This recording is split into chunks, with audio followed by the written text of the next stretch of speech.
Edmonton Sports Talk. My God, I love this. My name's Jay Milne. #Blue. Our sports update deliverer, the Coop. I'm Zachary Kubish, and you're up today. You know what, Reid? You might be on to All right, here's what's going on in the Nasty Cup.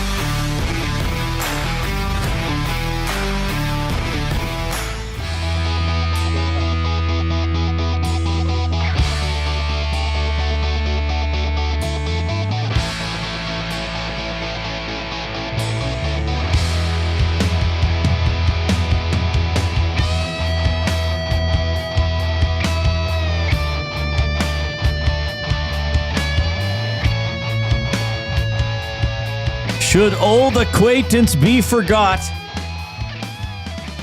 and never brought to mind? Should old acquaintance be forgot in the days of Auld Lang Syne? Sounds different when you just say it. Do you think most people know that's what that song's called? Yes, I think most people would know what that song's called. Coob doesn't have a clue. Coob, did you know what that was? No. He's heard it, probably. I know.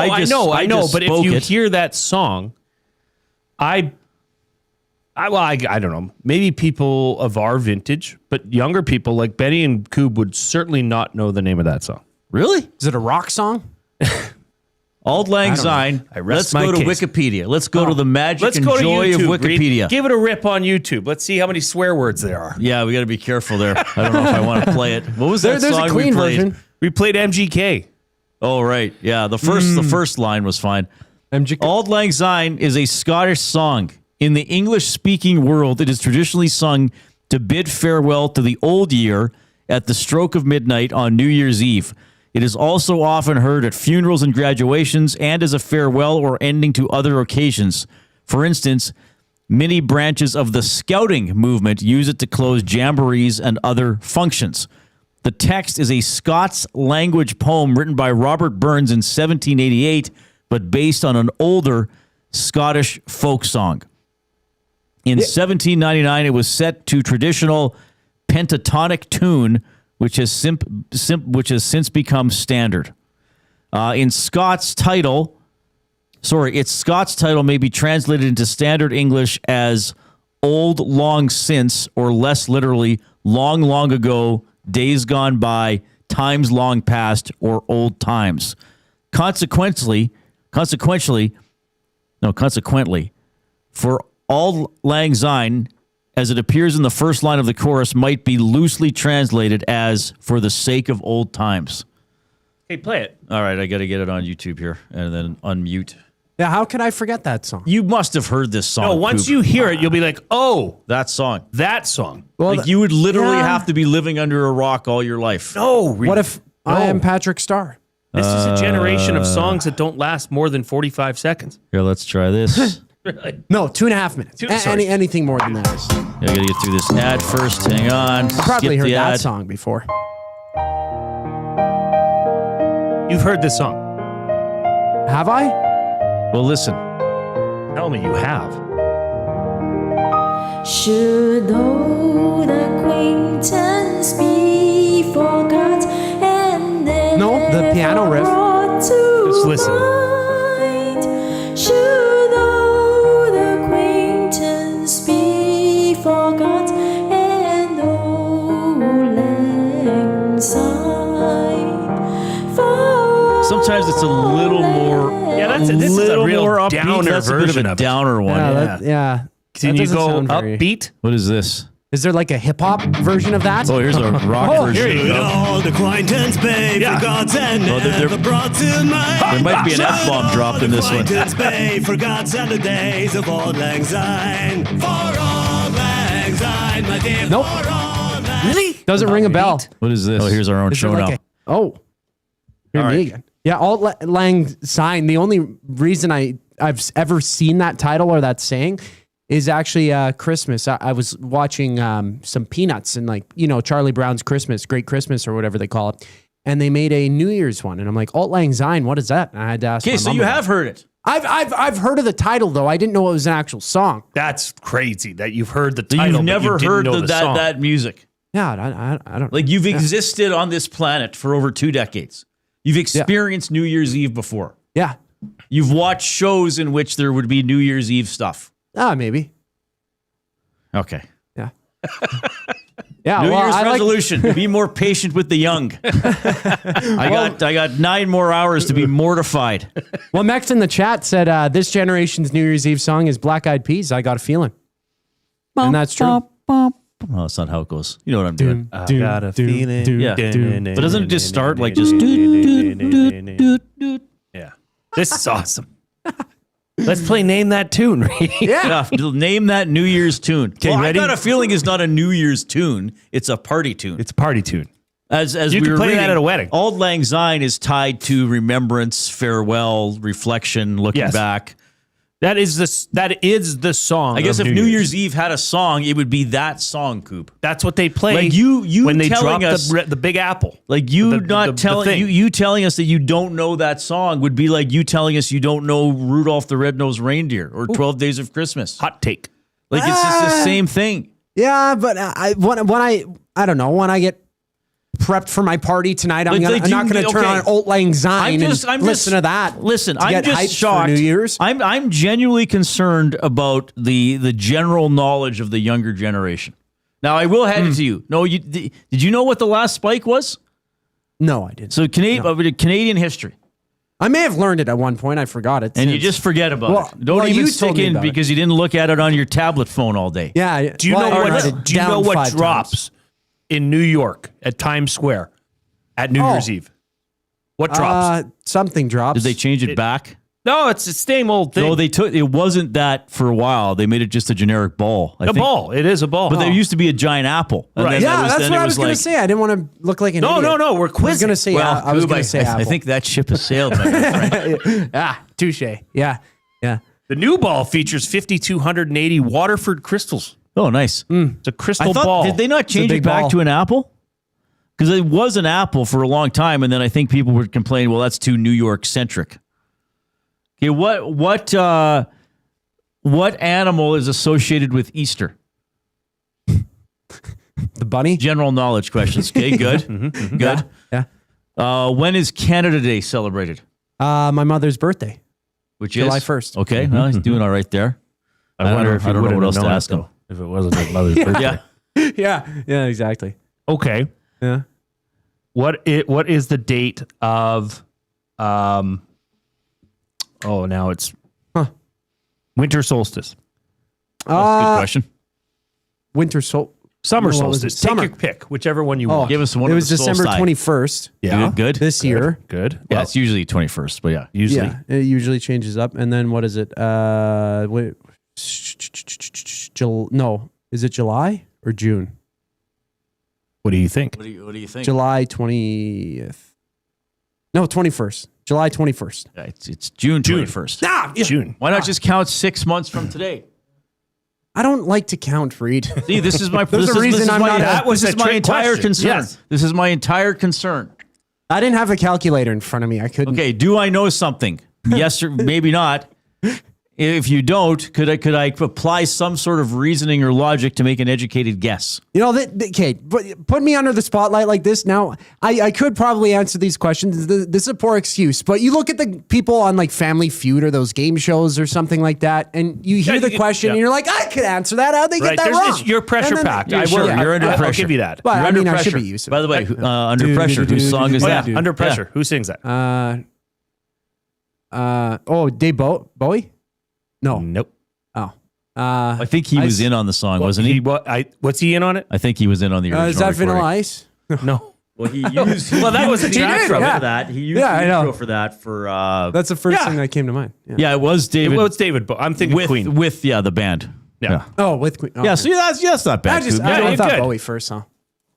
Wait till we get to my fired up today. I want to see what Coop has to say about that. I know. I just saw it in You the should lineup. you should tease it right now. Okay, I can tease it right now. Yeah. I just I put the TV on last night and it was on CTV Edmonton because I think that was the last channel I had for an NFL game on the weekend. Mm-hmm. And the anchor was just and I hardly know anybody who works in TV. Like the one guy I know who works in TV, Slav Kornick. Like the last guy I'd actually want to know. They were throwing to a story about VHS tapes making a comeback. Guess who one of the people they interviewed? Oh, Kevin Martin, not the curler, Not our buddy Kevin from our buddy from the Lobby Video Store. So apparently, with people in their 20s, they're buying VHS tapes. what did they play him on? I don't know, and I guess they just like having them for nostalgia. I have and those. this irritates me. This actually irritates me. Okay, hold that thought. Okay, As I don't want you to Oh, get hold too, on. Now I got to hold my too irritation fired up right now. I got to hold my irritation for 2 hours and 35 minutes. Reid, you know they have machines to play VHS tapes, right? Yeah, go find one, Coop. Call Best Buy and see if they have one. I don't. Okay. Yeah. What if I? No, never mind. We'll talk we'll about talk this about later. it when we We'll get talk there. about it later.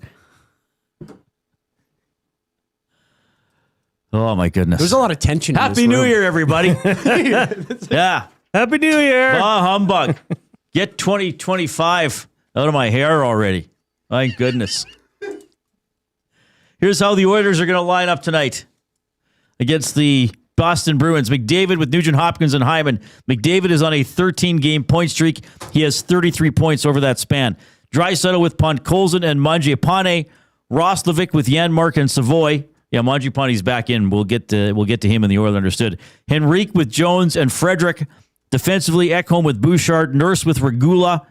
Stastny with Emerson. So Lazar's coming out. Stillman's coming out. Ingram's going to be your goaltender. Even though Pickard shone against Winnipeg a couple of days ago, Ingram against Boston 2-1, 2.93 goals against average, .893 save percentage. The top line for Boston is Lindholm with Steeves and Geeky. Zadorov and McAvoy, their top pairing. Swayman in net against the Oilers in his career. 2-3-1, 3.17 goals against average, .893 save percentage. In the month of December, the Oilers are 9-4-1, pretty good. The Bruins are 5-6-2, including 0-4-2 in their last 6 games. That's stinky poo-poo bad. Little poo-poo? Why were we doing that a few weeks ago?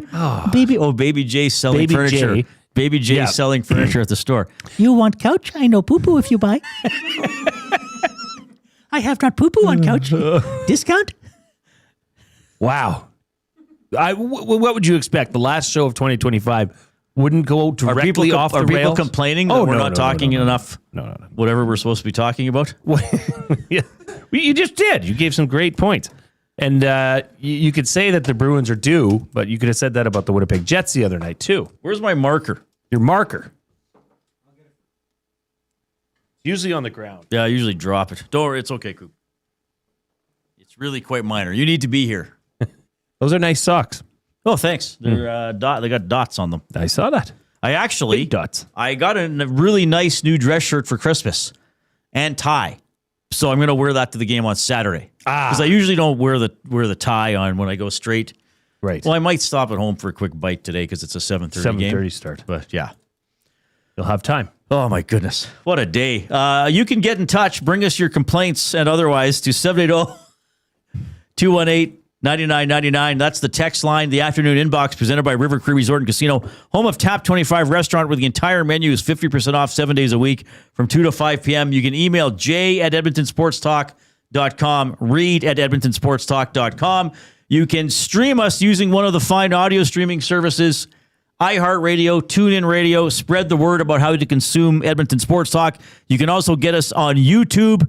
If you are on our YouTube stream right now, subscribe to EST if you haven't already. And for sure, for the final time this year, hit the thumbs up button. Click, click, click. Must you click? Please, please click. Must you click? You must click. Thumb, thumb, thumb. All right. We're going to try to get to 100 thumbs here. That's usually our benchmark. Well, it's always our benchmark. We want to get to at least 100. Final show of the year, so don't delay. Get in there and click and get us to 100. Oilers game is at 7:30, so Jay and I go until 6. We'll have a brief gap, and then at 6:30, Tom Gazzola jumps on with the GCL Diesel Oil Stream pregame show from 6:30 to 7:30. Post-game show right after the game. I'll be hopping on that if they'll let me for Reid's Reid as well. All right, because it is a game day, let's do this first. The Hudson's Canada's Pub mystery athlete of the game. Don't forget, they do have a New Year's Eve party, Glitter After Dark, where the drinks, decor, and night all sparkle with glitter. Check out for a few remaining tickets on their Instagram at Hudson's Pub.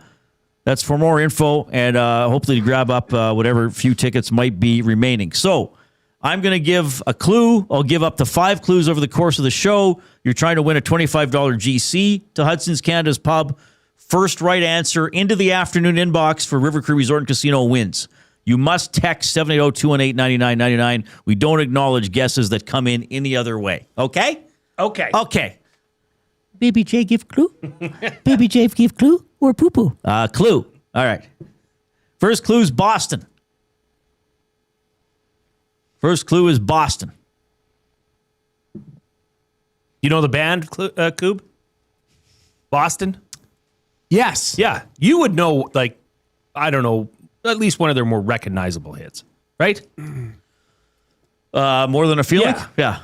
I'd say Of course. you'd know that. That was the BP song forever, wasn't it? That was, yeah. Oh, really? They did have that for a while. It still might be. What, Yeah. is that the name of their first album too? Like there's a UFO on it or something, right? I don't think More Than a Feeling was the album. I think, no, Boston, I think their peak was a little bit before my time, if it was late 70s. So I was doing my poo-poo at that time. Was it? But it was not self-titled, their big album? Self-titled Boston, in yeah. 1976. And did that have More Than a Feeling on it? Yeah. And Amanda, wasn't that another big one for them? That might have been later. More Than a Feeling, Peace of Mind, and Long Time. Oh, Peace of Mind, yeah. Anyway, the first clue for Hudson's Canada's Pub is Boston. We might set a record for meandering. Oh, baby. This is incredible. It's a fun day. It's December 31st. Yeah. Hard to believe. Like, if you're all serious today, I feel a little bit bad for you.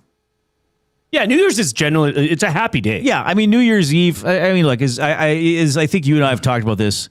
As you get older, it's kind of like, okay, it's important. Maybe there's family. It's not like, oh my God, I better make resolutions. But it's still a day where it's like, hey, you know what?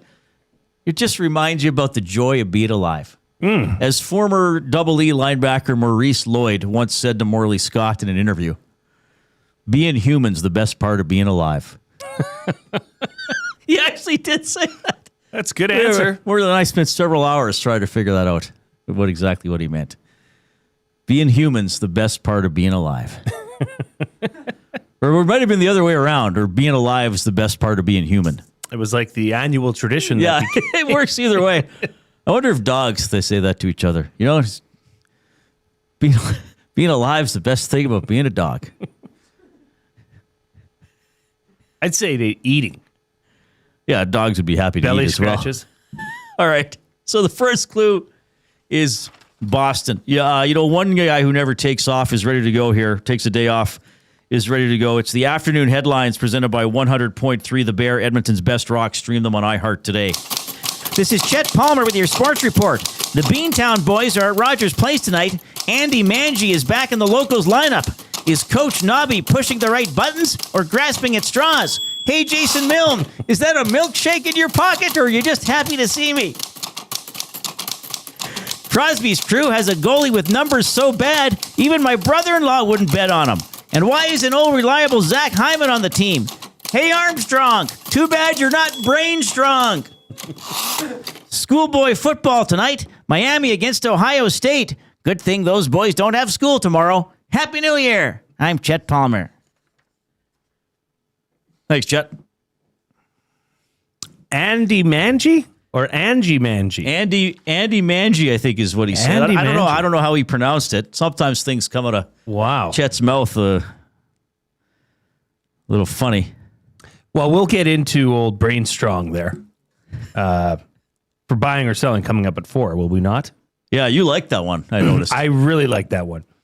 You were quite harsh about the goaltending selection. Who? You were. Or When? Chet Palmer was. Chet Palmer was. Yeah, sorry. I think he's referring to Binnington. I believe he would be. Yes. As a goalie with numbers, so Chet left his script behind, so I'm reading off it. Of course. Sometimes he does As a that. goalie with numbers so bad, even my brother-in-law wouldn't bet on him. It's funny. Then why would Team Canada take him? Well, maybe we'll talk about that. I wonder if his name was John Carruthers, not Jordan Binnington. What difference would that make? He's getting a benefit of the doubt because he showed up for them at the Four Nations phase. Well, shouldn't past performance warrant you an opportunity? I Perhaps think I don't should know. go with the hot hand. Does Canada have a hot hand in net? Well, Logan Thompson would be a much better. Well, he's on the team. He's on the team. I know. I'm just saying Jordan He should be Binnington happy. might be the worst goaltender in the NHL in terms of starting goaltenders in the entire 32-team league. Maybe. So they rolled out the roster today. I got to admit, I missed the roster announcement because I was driving here. Because usually around 10 is when I'm in transit. So I guess they had some children come out.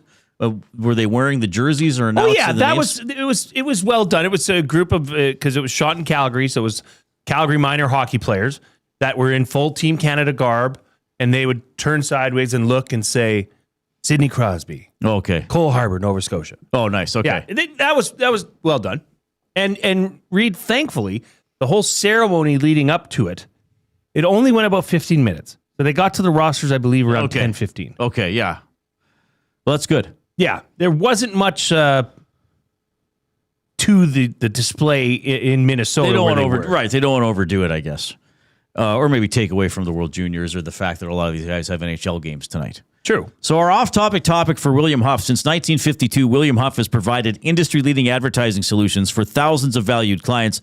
Their unparalleled customer service combined with decades of industry expertise and a desire to make every job the very best can be is what they call the William Huff Advantage. Visit their website at williamhuff.com or give them a shout, 780-454-4536.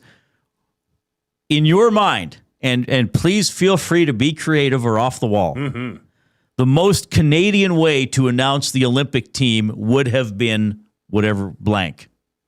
So I have a couple of ideas, Jay, if I may. You may. Maybe I'll just go with my second idea, the poutine one. Yeah, I like this one. So here's my most Canadian way to announce the Olympic team. Now I know you'd have to. This is a fantasy or like so we can bend the rules. That I realize all these players are playing in the NHL and have games. A lot of them have games tonight or whatever. I would have invited the top 50. I would have named like at the end of November the top 50 candidates for the team, and then this morning got them all in one place for a big luncheon or a brunch. And they're each served a bowl of poutine. And they eat the poutine, and then at the bottom of the bowl, it says either congratulations or sorry, try again. And then they got to hold up or you just show it to the camera. Show their camera, and then you see they're smearing the gravy out of the way. The poutine reveal. I like the poutine reveal. I just think that there's a real opportunity here to include Bob and Doug McKenzie. Oh, nice. In some way. Whether they make that's great. 25 days of Christmas and they write a jingle for each player for each day. I mean, it would take an hour, but it would be electric. I also thought you could have an overhead camera in community rinks, and the Zamboni driver carves out the name with fresh ice. Right. I think that would be Last cool. name, yeah. Maple syrup, squirting it on the side of a snowbank and then waiting for it to harden and taking it off and showing it and having the little kids come and lick their lollipops. Get well, we're getting some good ones one. already. Let's go crazy. Confide says in the Nazi chat, a beaver chomping the names into a dam. That's a good one. My first idea was a beaver walks on stage because beavers have quite large tails, right? And then he lifts up his tail and the name of the player's underneath the tail. Matt Hyman says sled dogs wearing jerseys. And they can combine that with Rip City Steps, Shania Twain on a dog sled. So you could have a dog sled wearing the player jerseys, towing in some other random Canadian celebrity. I don't know. Yeah. Big Uke sends this one into the River Cree Resort and Casino inbox. Hit us up, 780-218-9999. Cameras over top of dog food bowls. Each of the guys who were named early drive a dog sled in and then let their dogs eat. Their faces and names are under the food. So Leonard could have done that. Yes. This one's actually really good. This is one I could actually see happening. Troll sends this one in by opening a pack of hockey cards from Tim Hortons. and then the hockey card in there is the guy player in the Canadian jersey, right? Get the kids opening up cards. That would be cool. That would have been a good idea. Yeah. Well, Mech says give them Tim Hortons cups and have them roll up the rim to find out if they made it or not. Yeah. Iconic. So it'd be funny if a guy who made the team, Harley, if he's like, I made the team. Oh, cool, I made the team. Oh, a free donut! Yeah, right? He's more excited about the free donut. Dirty Don, Bob and Doug rolling up the rim, revealing names. Oh, okay, wow. People are doing great with this already. Really good. Taking us into the new year on a high. So the most Canadian way to announce the Olympic team, your idea for it. Leon's what body should have they language. done? Should have written every player's name on a curling rock and curled it in. Oh, that's a good idea. Not bad. Yeah, that's a really good idea. Draw it to the button. And Craig Button could have been part of the announcement. Whoa. It kind of was. Okay.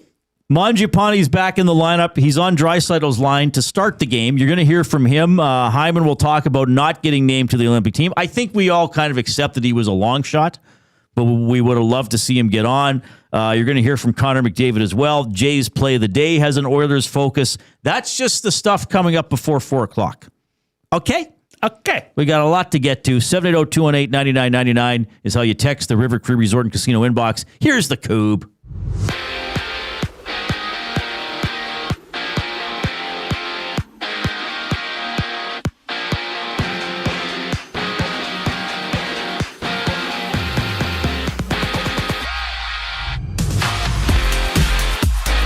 Jordan Binnington, Darcy Kemper, and Logan Thompson will serve as Canada's goaltenders for the 2026 Olympics, having Connor McDavid as the lone Oiler making the 25-man team. McDavid and the Oilers take on the Bruins tonight. Connor Ingram starts. Riley Stillman and Curtis Lazar out for Edmonton, while Andrew Mangiapane and Alec Regula slot back in. Tune into the GCL Diesel Oil Stream pregame show. Tom Gazzola, Ben Thompson tee up the matchup with coverage starting at 6:30. Right here on EST.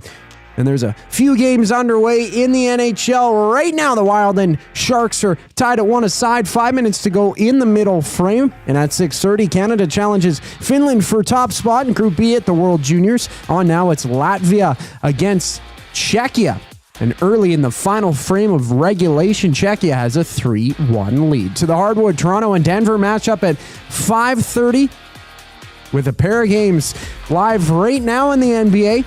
It's Magic and Pacers tied at 106 aside with under 4 minutes to go in the fourth quarter. This sports update is brought to you by Advantage Sports Medicine. Connor McDavid's got a team of specialists, and you've got a bag of frozen peas. Get the same locker room approach that's trusted by the best in the game. Call them at 780-460-9977 or visit their website at advantagesportmed.ca to book an appointment today. More with Reid and Jay after a brief timeout. I'm Zachary Kubish, and you're up to date.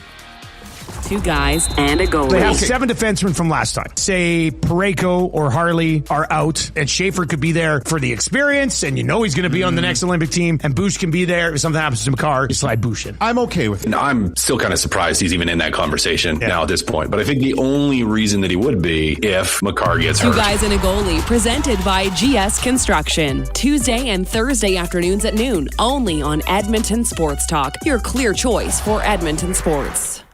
We have what you're looking for.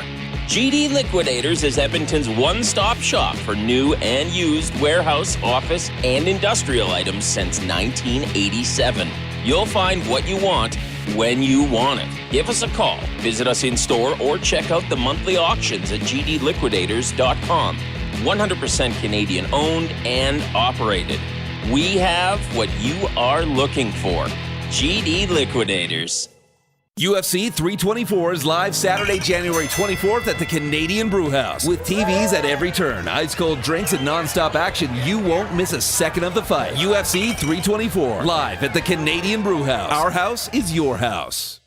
GCL Diesel has been serving oil country since 1972. From diesel cars to SUVs to pickups. From farm tractors to school buses to a big rig. From diesel generators to forklifts, GCL can test, troubleshoot, and repair all diesel fuel system components. Whether it's injectors, pumps, turbos, filters, or additive, GCL has the parts you need to keep your diesel running the way it should. For genuine diesel parts at wholesale prices, visit GCL Diesel in the West End or online at gcldiesel.com. GCL Diesel. Diesel understood. Hockey is heating up, and so is the excitement on Play Alberta. With casino winners every hour, jackpots worth millions, and revenue that stays in the province, there's never been a better time to sign up. Right now, our listeners can score a $50 free bet when they make a minimum $50 deposit with code EST50. That's code EST50 for a $50 free bet. Start playing with your game sense today to find out if you're Alberta's next winner.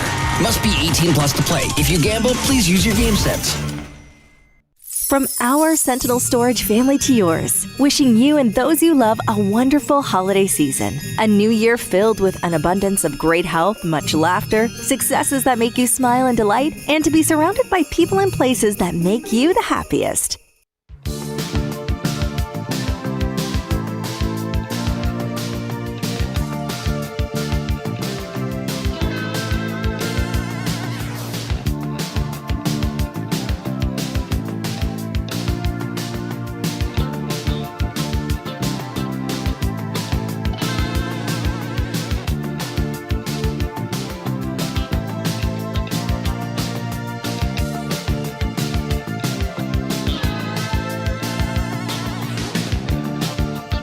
All right, thanks a lot for joining us this afternoon. Hope you have a wonderful New Year's Eve ahead of you. I will be at Rogers Place covering the Oilers and the Bruins. What are you going to be doing, Milno? I'll be at home watching. I thought you were just going to stop there. Yeah. I'll be at home, Reid. Don't ask any other questions. Well, I want to discuss what will be happening later at home, as we all have decisions to make tonight. Good, bad. I'll get into it later, but okay. I will be at home. We have some friends coming over, some friends with children. So the kids, like I said, I think I said yesterday, the pool table will be buzzing. The fireplace will be roaring. You going to play snooker? We might play some Jimmy Snuka. If you play darts, I'll come by and do the announcing. Would you? 140. Okay. 82. I think we have a dartboard somewhere, but yeah. Coop, what are you doing again? You're going to your buddy's house and eating lasagna? Yeah, that's all we're doing is sitting there in the dark eating lasagna. That is awesome. Candle lit. How many people are going to be there? 10 or 15 people. Is this a group of lifelong friends from St. Picard High School? Yeah, a mix of here and there. Just a junior high. He went to Harry Ainley. Oh, you went to Ainley? To Harry Ainley. Yes. What was your junior high? Duncan Stewart McKenzie. Oh yeah, junior high. I don't know any. Who can forget the Flying Falcons? Come on, the Trojans. The Trojans. So this is like these are friends going back to like grade 4. Yeah, some of them. Some of them do, and a good mix. Do you always get together on New Year's Eve? No, actually. No, I think I don't know. Never really made plans with these guys. Besides the lasagna, what do you think's going to happen? Lots of laughter, lots of libations. Frivolity and camaraderie. Yes. Fellowship. Good times. Don't forget fellowship. Probably won't listen to that New Year's Eve song. Are you going to watch the Oilers and the Bruins? No, I'll try and have it on. I'm probably the only sports fan actually in the group, which is almost unbelievable. One would say it is almost unbelievable. It is actually, yeah. They're not big into sports, but I will force them to have it on. I'll find a way. All right, I hope so, Coop. Because if you don't, you have to go back and watch it tomorrow. Oh, I always do. What did you just put on the TV here? The Cheez-It Fiesta Bowl. The Cheez-It Citrus Bowl. Citrus Bowl. Do they get a bowl of Cheez-Its?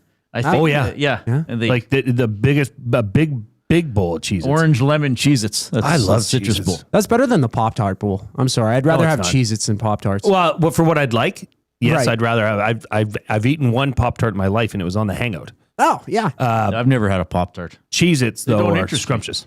Is this PI? 100%. They didn't let him come back to the ball. Arch Manning maybe on the run. why not throw it the full distance? Arch Manning running for a Arch TJ. Manning with the score. My goodness. I guess you could say he's the Manning. He's probably more worthy of the Hall of Fame than Eli. My God. Oh, my gosh.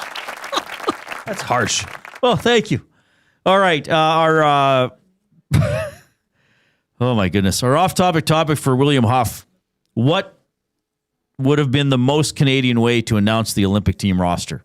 Let's keep those coming in. We got some really good suggestions already. I don't understand part of this. I understand most of it. Amos Moses says the most Canadian way to announce the Olympic team would have been to have Knowlton Nash introduce Rita McNeil and the Men of the Deep to sing each team member. Who are the Men of the Deep? Now, I've never heard of the Men of the Deep. Knowlton Nash, Rita McNeil for sure. Who are the Men of the Deep? Knowlton Nash is a Canadian icon. Yeah, he was a news reader. Was he CBC, right? Because he was. I think he's CBC. Early in his career, Lloyd Robertson was CTV. Right. The Men of the Deeps, it says, are a male choral ensemble composed of former and working coal miners from Cape Breton. Really? The choir requires each member to have at least 2 years' experience working in or around a coal mine. That's kind of cool. The only requirement where the second they are the only choir where the second requirement is to sing. I don't know how I have not heard of these people. We got to play some of their Been stuff. around since 1966. I doubt the coal miners would have anything, I feel a little ashamed as a I do Canadian. too, I had not heard of them. The Men of the Deep. Men of the Deeps, it says. The Deeps. Well, hang on. Would it be Men of the Depths? Oh, so I did something wrong here. Here we go. I'm just skipping ahead. I can hold it in my...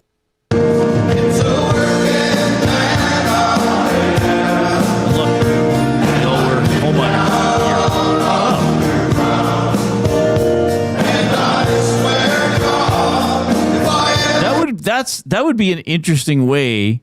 That is an interesting way of creating camaraderie and belonging at work. Like, hey, you're working here and you're kind of expected to join the choir. Oh, I can't sing. Doesn't matter. You're in a choir. We're going to do something together and we do a choir. Yeah. And we're the only ones that do this.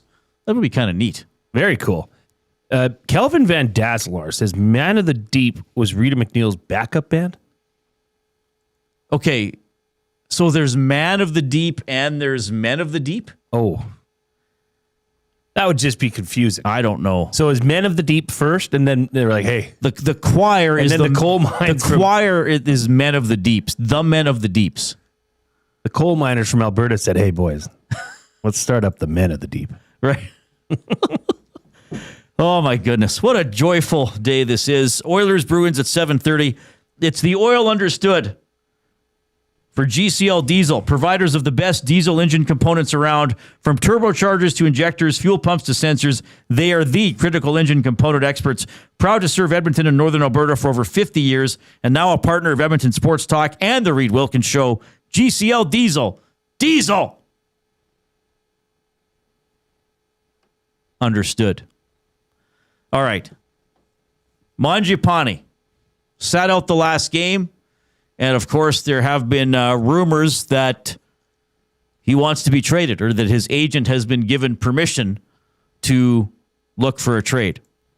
Yeah, I'm not, to be honest, not really sure. That's kind of the business side of it, right? I'm happy to kind of be here and be with this team, right? So we'll see kind of where it plays out, but that's kind of beyond my kind of control. And I'm just going to continue to play my game and focus on hockey and, do whatever I can to help this team win. All right, so I have two questions for you, Jay. Yes. What do you think of that answer, and what do you think of him coming back into the lineup and being on a line with Draisaitl and Podkolzin? That's the answer you're going to get. What else do you want him to say? This is a business. I just got to put my best foot forward. Happy to be with this team. Checking all the boxes of this is an answer you need to answer, so other questions aren't raised. As for him coming back into the lineup in this role, I have a question for you. I'm gonna bounce it back to you. You're gonna turn the tables on. Yeah, crossfire. I'm not sure because look, there's two ways that you can think about this. One is this now okay? They're gonna put him in a position. Oh, and let's not forget these lines change quite fast, and they have. So very much. Let's be aware of that. This may not be a thing 5 minutes into the game, but this whole let's shop him. Let's put him up in a higher line so he can get more ice time, maybe contribute, and then somebody's going to take a flyer on Andrew Mangiapane. I don't believe that. But can an organization have a sit? Could have Andrew Mangiapane had a sit down with somebody in the organization, whether it be the head coach? I'm not sure how much further up the chain a player can actually go and say, look, I need an opportunity. Give me a damn opportunity so I can show you what I've got. I can't contribute to this team being on the fourth line and getting 7 or 8 minutes a night. Let me have a chance up there, top 6, so I can show you. Do you think that conversation happens? Now, I know you don't think especially sometimes. I don't know if that... Okay, here's what I'll say. There's all this stuff, all this noise about maybe a trade, maybe the agent's trying to initiate a trade. The others have said, go ahead. If you can find a partner, then we'll work with them. There's also I want everybody to remember, Knoblauch has scratched players before. Okay, I bring this up all the time. Warren Foegele, who would be pretty good on this team, I think the player of his ilk is missed, was scratched for Game 6 against the Dallas Stars in 2023. Cody Ceci got pulled out of a game in the Stanley Cup Final. Ryan McLeod got taken out of a game against Dallas. When they came back, they generally came in where they would usually play. Where Knoblauch said, okay, I sat you out. Now you're going back where you should be. Can you prove it? So on the coach level, this actually follows Knoblauch's script. The timing is very... The timing provides a curious odor. Yes. Oh, he might be traded. All of a sudden he's scratched after looking like he was going to be on the fourth line the day before, and now he's back. So is this... I don't know. Optically, something was amiss. I don't think... GMs have to be careful, because GMs don't want to tell the coach how to coach or how to play or how to deploy the team, right? But they also talk every game, and Bowman could be like, for crying out loud, Mangiapane's agent's looking for a trade because we're not playing him in the top 6. And Knoblauch's probably like, well, you know why I've taken him out of the top 6. And Stan's probably like, I know why you've taken him out of the top 6.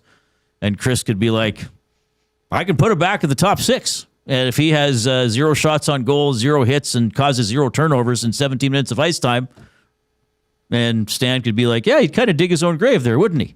Yeah, and then they just say, okay, I'll see you at the game. Yeah, but still, this player has a no movement clause as of right now. But they're ready to waive it, obviously. Sure. But he holds the cards. Essentially, if you don't want to get rid of him, you can't. But see, this is the thing. Like Andrew, how do you say it? I can't see it. Andrewich?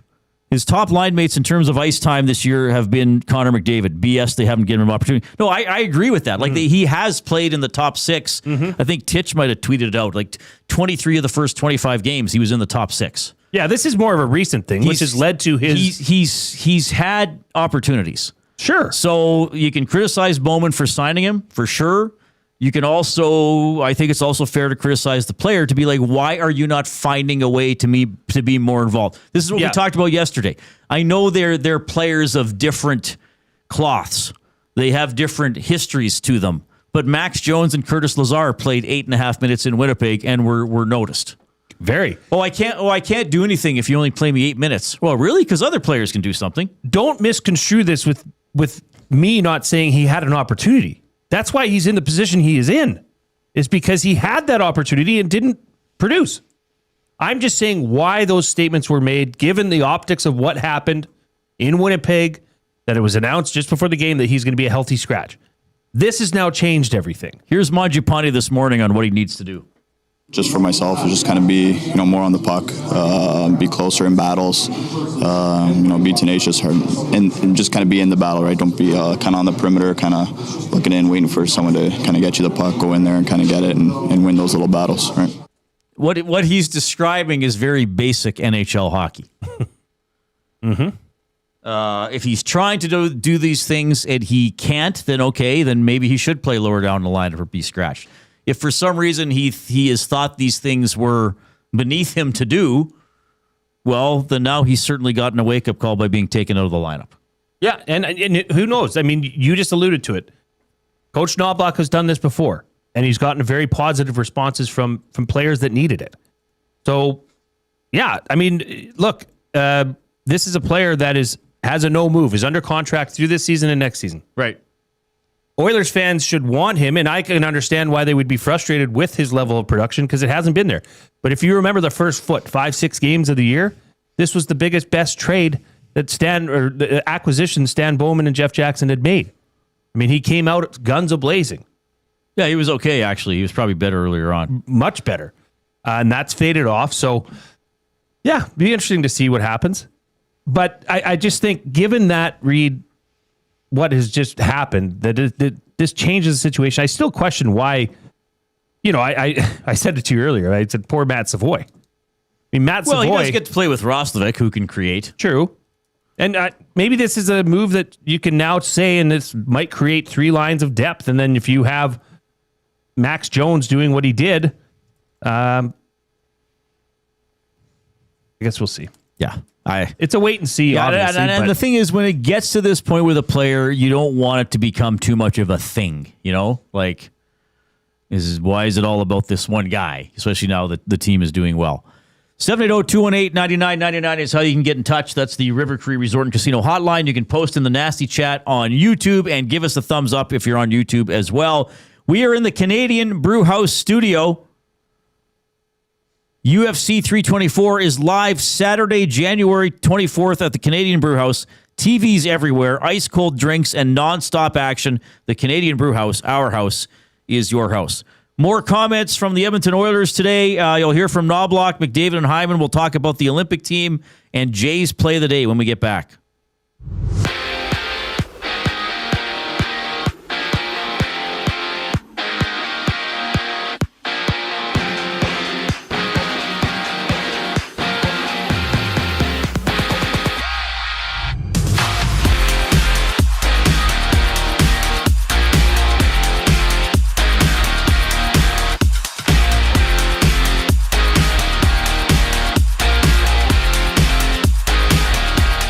Binnington, Darcy Kemper, and Logan Thompson will serve as Canada's goaltenders at the 2026 Olympics, having Connor McDavid as the lone Oiler on the 25-man team. McDavid and the Oilers take on the Bruins tonight. Connor Ingram gets the start. Riley Stillman and Curtis Lazar take a seat for Edmonton, with Andrew Mangiapane and Alec Regula slotting back in.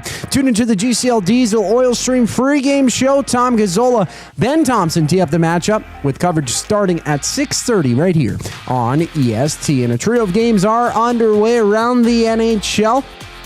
Under 4 minutes left to go in the third period. The Predators lead the Golden Knights 4-2. And at 6:30, Canada challenges Finland for top spot in Group B at the World Juniors. On now it's Latvia and Czechia in the final frame of action midway through the third. Czechia up 3-2 to the hardwood. Toronto and Denver match up at 5:30. With just one game live right now in the NBA, it's the Cavaliers up 128-107 over the Suns with 2 minutes left to go in regulation. The Reid Wilkins Show with Jay Milne carries on after the break. I'm Zachary Kubish, keeping you up to date. The Oil Stream. Thoughts on Team Canada today. It was announced. A lot of loyalty to the Four Nations face-off team. That was the immediate thing. And the best example of that to me, outside of Binnington perhaps, would be Mark Stone. But Stone didn't even play well on that team. That's why I said that. Like, Mark Scheifele is getting screwed. I don't know how else to put it. Bedard's had a great season. I know he's a little nicked up. But The Oil Stream, presented by Boston Pizza. Monday, Wednesday, and Friday afternoons at noon. Only on Edmonton Sports Talk. Your clear choice for Edmonton sports. Running your own small business takes courage, and as it grows, so does your team. That's why Alberta Blue Cross offers health, dental, life, disability, and wellness benefits designed for small businesses, because we know a healthy team means a thriving business. Join over 5,000 Alberta businesses who have chosen us to help their business grow and succeed. Alberta Blue Cross takes care of you and your employees, so you can take care of your business. Visit ab.bluecross.ca to find a plan that's right for you. At Firehouse Subs, our subs are freshly toasted, stacked high, and crafted to satisfy. Each sub is piled high with premium meats, melty cheese, and toasted to perfection. Firehouse Subs brings bold flavor to every bite, all served on a freshly toasted roll. But we're not just feeding Edmonton, we're fueling it. Dig into the brisket hat trick, piled with slow-smoked brisket and melty cheese. Or go to the Firehouse Subs fan favorite, the Hook and Ladder. Made to order with smoked turkey, honey ham, and Monterey Jack cheese on a perfectly toasted roll. With 15 Firehouse Sub locations across Edmonton and the greater area, it's easy to grab a hot and hearty sub close to home. Firehouse Subs. Hot, hearty, made to satisfy. Looking for quality building materials and friendly advice? Visit us at Windsor Plywood Leduc, family owned and locally run since 1993. From interior materials for doors, flooring, baseboards, and all the finishing touches to all you need for your outdoor projects like cedar lumber for decks and fences, plus all the plywood you'd need. Our full-time on-staff carpenter can help with anything odd-sized or custom, and from domestic hardwoods to exotic selections, we've got you covered. And if we don't have it, we'll track it down for you. Windsor Plywood Leduc. We're the experts you need to know. New Year's Eve, join River Cree Resort and Casino for a spectacular show like no other.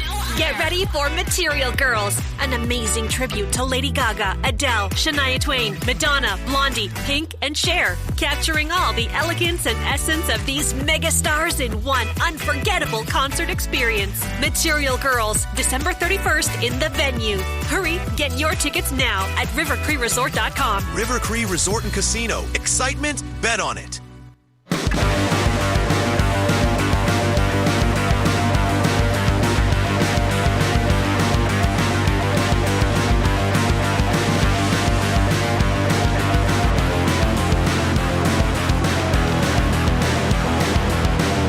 Oh, thanks, Coop. Appreciate it, buddy. You know what else bugs me? Uh-oh. What bugs you, Reid? Happy New Year's. Oh, you're wishing me multiple at one that you're covering 2026, 27. How far in the future are you going? Happy New Year's. Now, does Happy New Year's bug you more than people that refer to the Stanley Cup final as the Stanley Cup finals? Yes. New Year's bugs you more? I could understand, especially if you're a casual sports fan or you don't. Because I just asked because I know there's a similar situation. Yeah, the official name is the Stanley Cup final. The official name is the NBA Finals.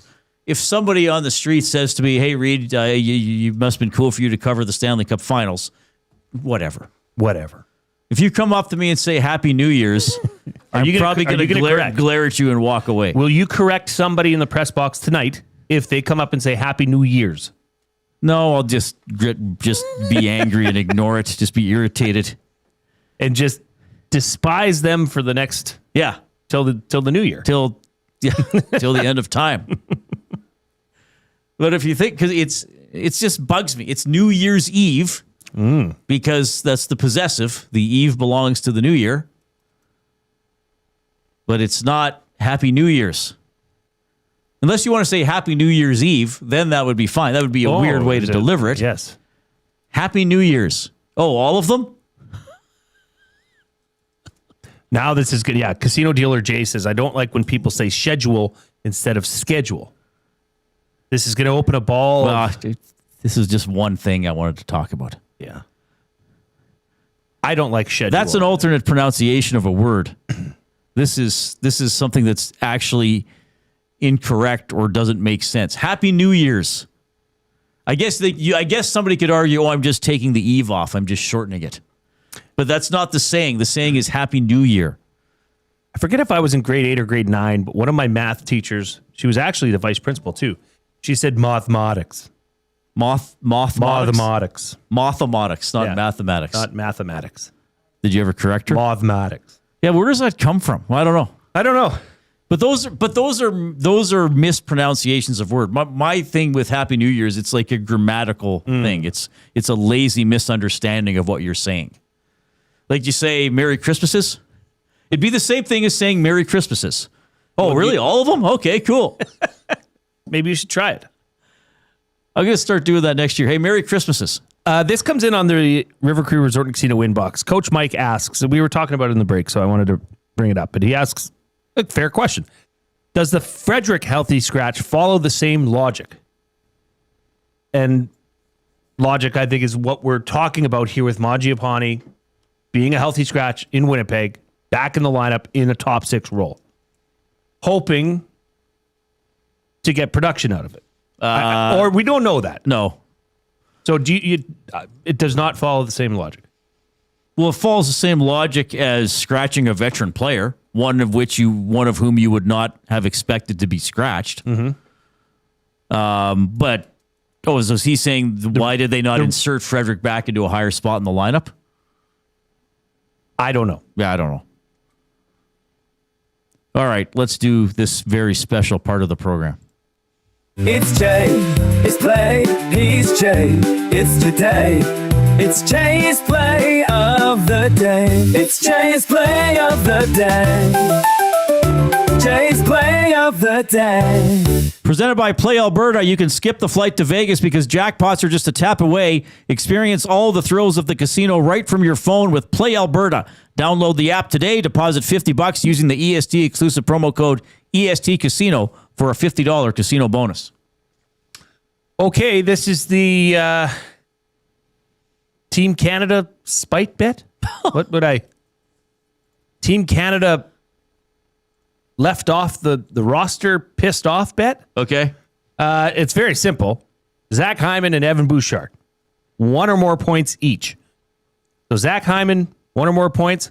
Bouchard, 1 or more points. That's it? That's it. Okay. Well, if the power play gets a goal, there's a good chance that could happen. Truth be told, I wanted to include Andrew Mangiapane, but they couldn't find odds, Reeds. Oh, they couldn't get it. Reeds. I just said You Reeds. just called me Reeds. Yeah. Which one, Which Jay? Reed? Happy New Year's, Reeds.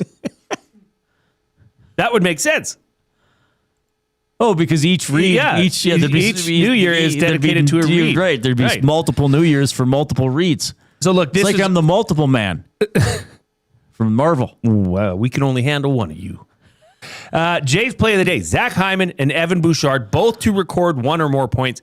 Simple. Look, it's not the sexiest line, but it's good for a quiet New Year's play if you want. It's been boosted to plus 100. Even money. You put 5, you get 5. So head on over to playalberta.ca. Click on sports, click on EST specials. You will also find Jay and Matt's big play of the day. Oh, that's a good one. Yeah, if you're into college football and we teased a lot of lines in what we feel is our favor. So it's Miami Hurricanes plus 14.5, Alabama plus 10.5, Oregon plus 3.5, Georgia minus 9.5. Confident on Georgia. That's boosted to plus 725. That's a good number. So check them out. If you haven't yet, use the promo codes. Today's the last day for EST Sports. Deposit 50, get 50. And always remember, Reed, to use your game sense. It's Jay, it's play, he's Jay, it's today. It's Jay's play of the day. It's Jay's play of the day. Jay's play of the day. All right, here is Oilers head coach Kris Knoblauch talking about Magiapane coming back into the lineup. You know, a player that can complement skill. He's the guy that can score a goal if he gets the opportunity to. And Andrew hasn't been playing how we expected him as of late, but there's certainly a lot to like about Andrew. And, you know, he sat out the other night, and I think he can respond and bounce back and help that second line out. What would you like to see from him in particular? I think lately he's been playing a little more tenacity. I like that. He's been stirring it up a little bit. That's nice. Just his puck play, just not being confident. I don't think there's been plays that he's been forcing. I think it's just been able to make those plays. And, for many, I'm not sure the reasons, but we need a little bit more of a polished play from him that way. All right, we'll see if they can get it tonight against Boston. 7:30 game at Rogers Place. We have the GCL Diesel Oil Stream pregame show with Tom Gazzola starting at 6:30 right here on Edmonton Sports Talk. Better do clue number 2 in the Hudson's Canada's Pub Mystery Athlete of the Game. You're trying to win a $25 GC to Hudson's. You must text in your guesses to 780-218-9999. That's the River Cree Resort and Casino inbox. Maximum 3 guesses per person. It's very easy for Jay to keep track of how many times you have guessed. Clue number 2 is leading scorer. So the first clue, Boston. Second clue, leading scorer. Coob's looking at me like he thinks he has it. Because Coob doesn't know the answer. Well, we'll see. Maybe he does. Maybe he does. He might have it. I think he's texting me his guess right now. He can text my personal phone. We need to work on these thumbs a bit. We got to get some thumbs action here. Hey, send us a New Year's limerick. Yeah, we haven't had a limerick in quite a while on the limerick side. So send that in. You can email it to jay@edmontonsportstalk.com. Or Reid. Yeah, you said send it to both. At edmontonsportstalk.com. Yeah, let's get the thumbs going. We're at 37, so the pace is okay. It's New Year's. But we like to get as many as possible. I mean, people could be planning stuff, baking a cake, rolling decorations. I was thinking like a noisemaker is rolled up. You got to re-roll it once you blow into it. I wasn't talking about rolling joints, okay? Were you? It's not a decoration. Because everybody rolls decorations, Reeds. Yeah, I noticed Coob was a little... didn't give a lot of details about this lasagna party. Well, you roll lasagna. Roll lasagna, don't you? Yeah. Yeah, everybody rolls lasagna. Yeah. Yeah, I had some lasagna and then I just needed a bag of chips after. There's some greens around there. And a Usually nap. You don't have, Okay. 4 o'clock break, and then we'll get into buying or selling and more on the Olympic roster. The Lock Shop. Same old for Scheifele, hey, Huss? Yeah, man, that got it for him. Like the last 2 years, he has played so well. And listen, he's a star in the league. I mean, he's on pace for 40 goals and 100 points. I believe he's 5th in Canadian scoring right now, 4th or 5th in the league. Basically, he's been top 10 all year. Like, I don't know what more he could have done to make this team. The Lock Shop, weekday mornings at 11, only on Edmonton Sports Talk, your clear choice for Edmonton sports. Looking for flooring? Paramount Flooring has it all. Sales, service, and expert installation. With options for every style and budget. Open 7 days a week. We've got you covered. Quick delivery and in-stock deals. Plus, EST listeners get 10% off. Visit ParamountFlooring.ca today. You've always known GCL Diesel as the experts in diesel fuel systems. But did you know that GCL is also your source for turbochargers and turbo repair? As a turbo supplier for Garrett, Borg Warner, and Wholesat, GCL can provide genuine original equipment turbos at wholesale prices. Whether it's diesel, gas, natural gas, or performance, we can provide you with the turbo or custom repair you require. Turbo questions? We've got turbo answers. Visit us in the West End or online at GCLDiesel.com. GCL Diesel, turbochargers, understood. Where holiday cheer meets great beer. This season, celebrate at the Canadian Brewhouse. From plated dinners and festive buffets to casual pub-style parties, we've got the perfect space for your crew. Book your holiday party today at thecanadianbrewhouse.com. Weiss Johnson, whoa. Hi, Dennis from Weiss Johnson here, and we're excited to be partnering up with the Nielsen Show and have a special deal exclusive for Nielsen Show listeners. Get 10% off any new Trane furnace, air conditioner, or heat pump installation from now until the end of October. Bundle a furnace with an AC or heat pump and get 25% off the package price. Get your home comfort now for all seasons with Weiss Johnson and Trane. Trane, it's hard to stop a train. Visit WJSportsTalk.com today. You've heard the name, but what does it mean? For over 66 years, William Huff Advertising has supplied signage from screen printing to digital to LED with design, production, and install in-house. It's a one-stop shop for all your signage needs. Edmonton owned and operated, William Huff has been trusted by the biggest companies and teams in the City of Champions and many others across the country to do the job. If you're looking for a way to get the word out about your company or event, they are the answer. Go to www.williamhuff.com. Their results speak for themselves.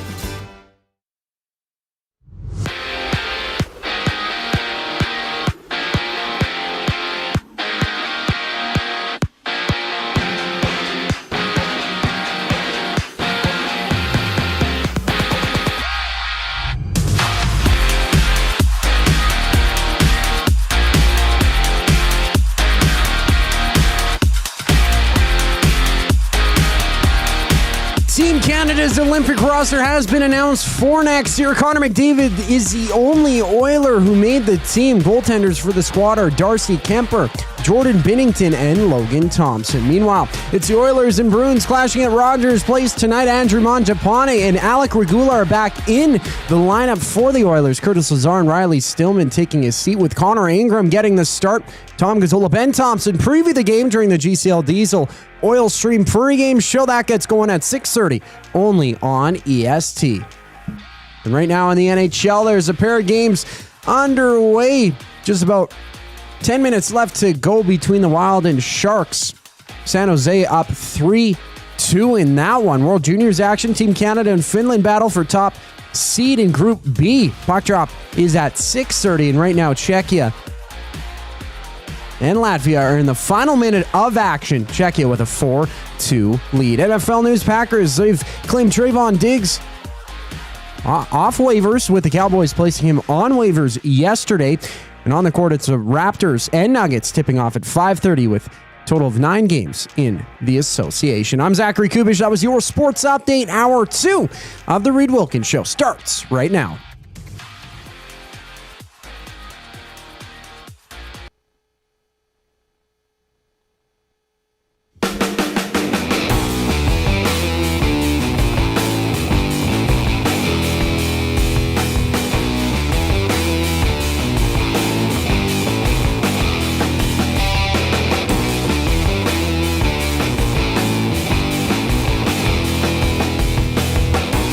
Surprised Ingram's in net tonight?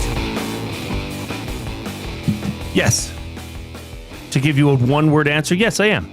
I thought Calvin Pickard, given what he did last game, deserved another shot. But I think this tells you that the Oilers look at Connor Ingram as their number one at right now. Right. I don't know. That's got to be optimistic in terms of Tristan Jarry timeline. Well, is this more about how they look at Ingram or more about how they look at Pickard? Like, are they clearly, know what they have in clearly Pickard. saying to Pickard, like, look, man, like, yes, you had a great game, but we don't think we can ride with you? Is Pickard a number one for the Edmonton Oilers? No. Then, okay, then this is a good time to test out Connor Ingram, sure. I just, given the situation and the timelines here and how long Connor Ingram has as an Oiler. Because you think it'll be a different goaltender. I would think it's a different goaltender Saturday afternoon, because it's not quite a back-to-back, but it's a matinee. Sure. But Tristan Jarry is the starting goaltender for the Edmonton Oilers. Yes. He is injured right now. Yes. So now you bring up Connor Ingram from the farm team, which is what you have him there for, to come in and provide relief during this time of injury. Calvin Pickard, his role, I don't think is going to change from backup. Right. So I guess they're not concerned about, okay, Pickard, we think you're hot. They're saying you're going to get every third or fourth game. Well, if Tristan Jarry was still starting as the starting goaltender for the Oilers, he would be playing tonight, even though Calvin Pickard did what he did in Winnipeg. Fair comment. Right? So it's almost as if they're saying to Ingram, okay, let's see if you can do it. Yeah. And then maybe when, somebody was texting me yesterday off air, just someone who wanted to chat about the team, who said, well, do you think if Ingram and Pickard really grab it, they would send Jarry down? And I'm like, no. And like, Jarry's the one under contract for 2 more years. Yeah. So, I mean, he's going to get the opportunities. All right, so Oilers and Bruins at 7:30. Mangiapane is back in the lineup. These two teams played earlier this month. Not long ago, the Oilers got that win there. The Oilers on New Year's Eve, by the way, Tom and I were looking at this a while ago. New Year's Eve has been, like franchise history, it's been awful. The Oilers are 5-15-5 on December 31st. Some of those games were matinees. There was a matinee against the Devils a few years ago. They lost 6-5 in overtime. But in their last 5 games on December 31st, the Oilers are 3-1-1. So in their first 25 games, they had 2 wins on New Year's Eve. They didn't play very many games in the 90s. Have they ever played Boston on New Year's Eve? I forgot to look. They have not. They have never played Boston on New Year's Eve. Last year, the Oilers beat Utah 4-1 at Rogers Place on December 31st. The Canadian Olympic roster was named today. Of course, we already knew Connor McDavid was going to be on the team, but he saw the other selections that were made. Yeah, obviously very similar to the one we had at Four Nations. A couple changes here and there, but obviously disappointed for the other guys first and foremost. Great players here that, different year, different situation, could easily be on the team. So obviously disappointed for them, but that being said, excited. It's just getting closer. Obviously with the roster announcement today, becomes a lot more real. Start to picture some of those faces that'll be there with you on the team, playing together. So, really excited. All right, so a little bit there from Connor McDavid as we go into buying or selling for Damon Bunting, a consistent top-producing realtor in the greater Edmonton area for over 18 years. He and his team would love to help you find the right home or make the move from your current home. Community-driven, he understands what it takes to make a difference in our city. Check him out, DamonBunting.com, Instagram handle of Damon Bunting Real Estate. Okay, Jason Milne, buying or selling? I'm going to dive right into this pot. Buying or selling, the general manager of Team Canada should not be employed by a National Hockey League team. Oh, spicy. Well, I want to hear from our listeners as well on this. I'll one up you. Maybe the question should be, should the general manager and the head coach of Team Canada be actively employed by an NHL team in their respective roles, albeit?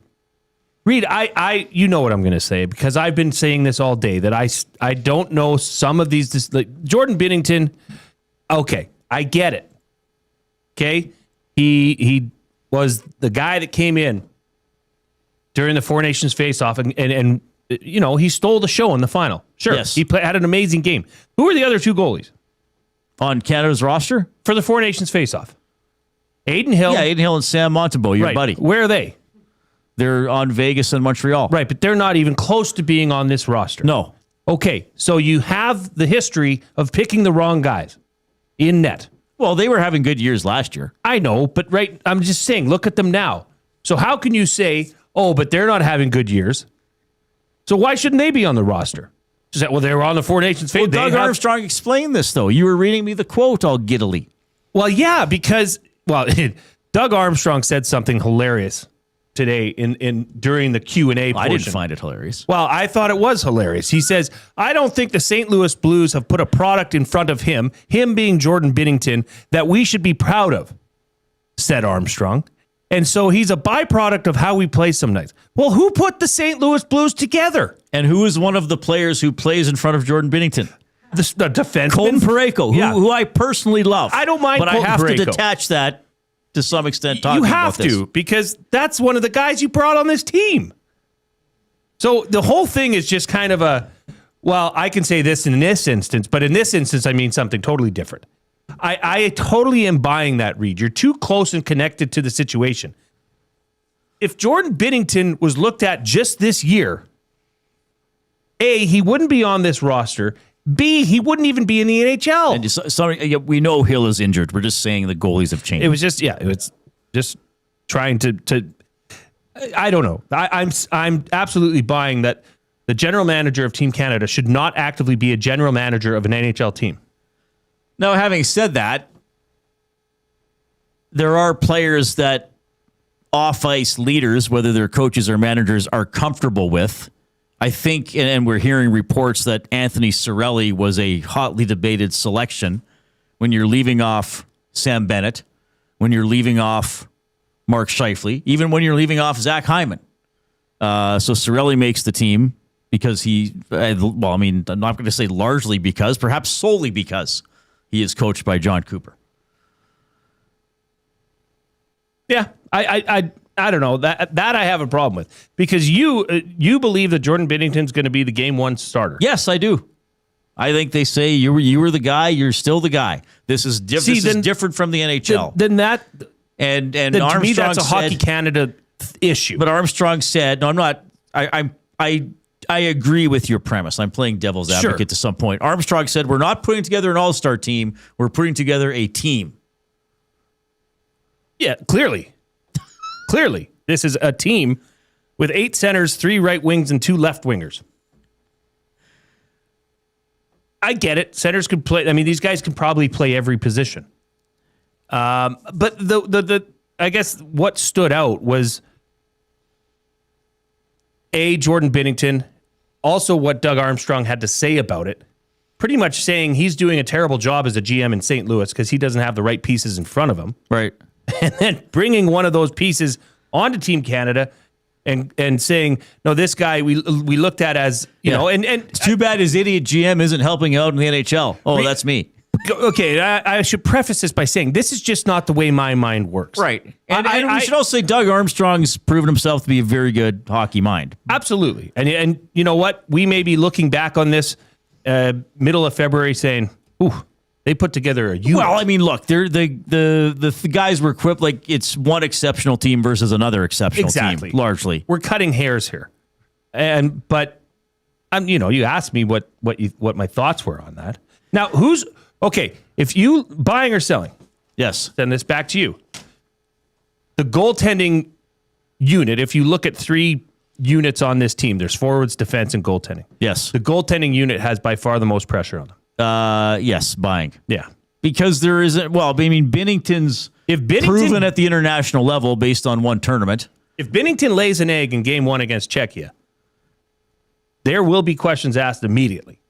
Right, but then they just go to one of the other 2 guys who are like .920 save percentage in the NHL. I mean, Thompson and Kemper are having good years, though I wouldn't have had Kemper on my team.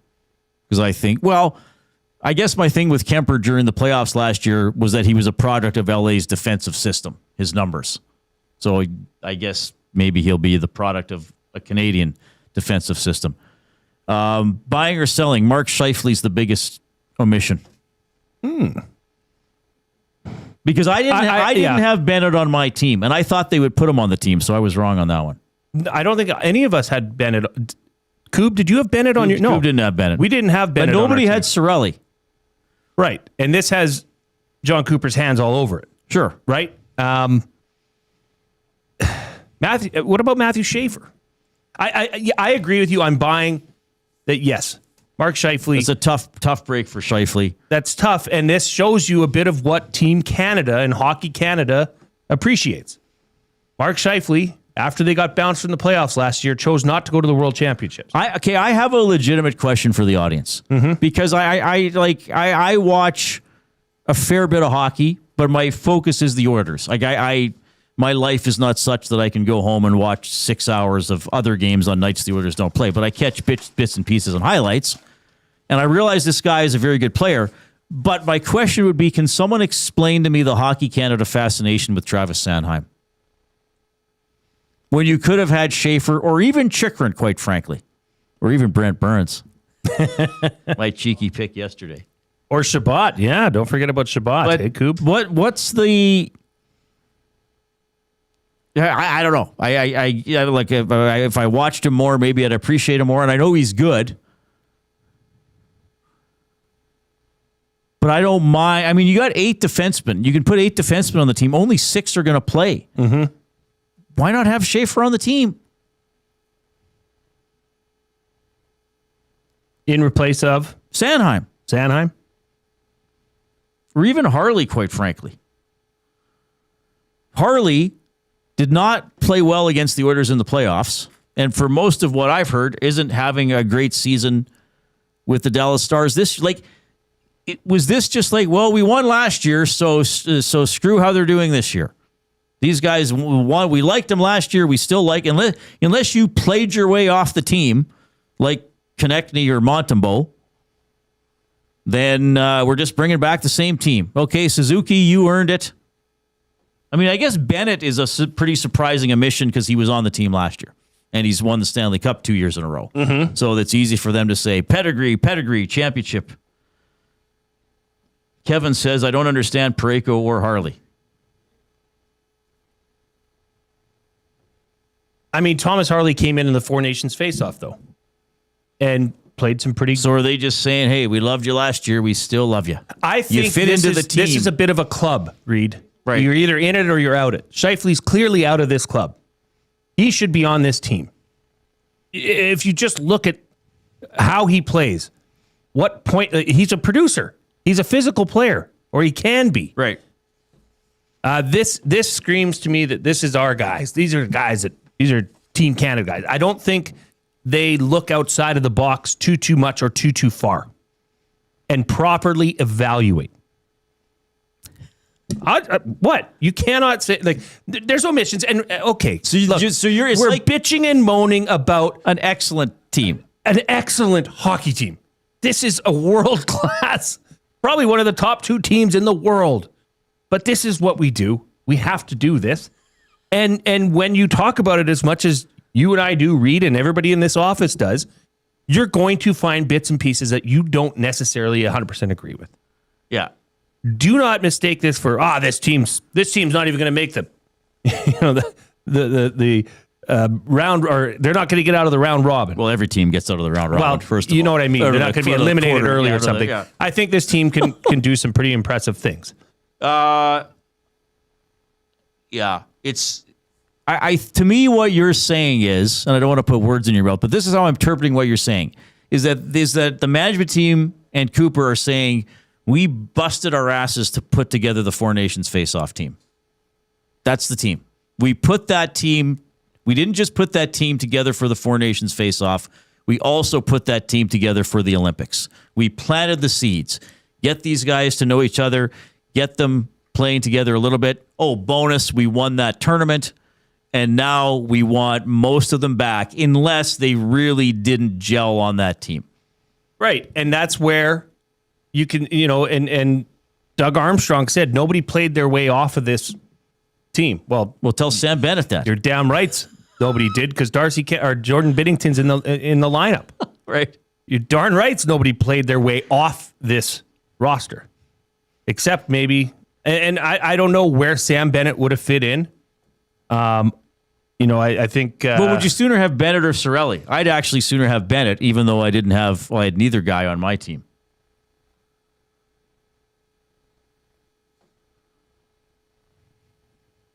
Poop Stains says John Cooper got the final decision on the 2 final positions of bubble guys. Yeah, maybe. KD Flyer says Sanheim is 6'5" and can skate, is good defensively and offensively. Yeah, that's fair. I just don't know if he's. Once again, we're splitting. Yeah, hairs. He's very good. Don't get me wrong. Parkside. But if he's going to be scratched, why not just put Schaefer on the team? I guess that's how I would continue that conversation. Like, I realize Sanheim is I'm not saying Sanheim shouldn't be anywhere near the team. I get it. And it was kind of an interesting pick that he got put on last year.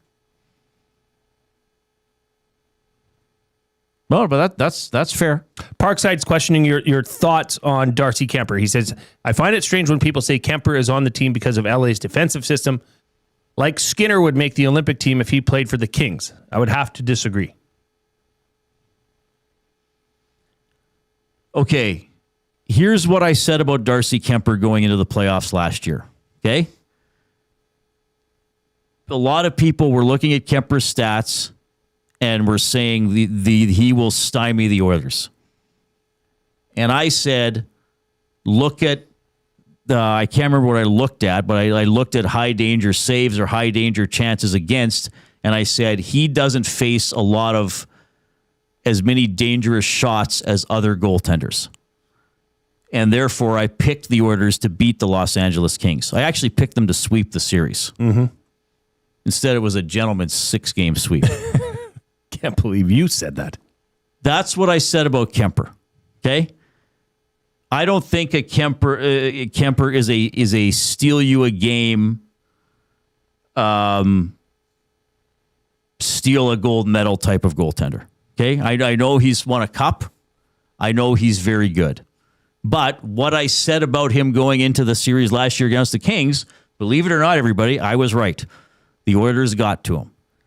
And quite frankly, Oilers fans, can you stop making every friggin' goaltender comment that I make about Stuart Skinner? Like, for crying out loud, the guy got traded. He doesn't play for LA. I don't know how he would have played for LA. Move on. Okay? We're not even talking about that, and you got to bring him up on the afternoon inbox for River Cree Resort and Casino. This is not a Kemper versus Skinner discussion. My God, like some people are just obsessed with Skinner. Like you wanted him off the team. He's off the team, and now you still want to talk about him.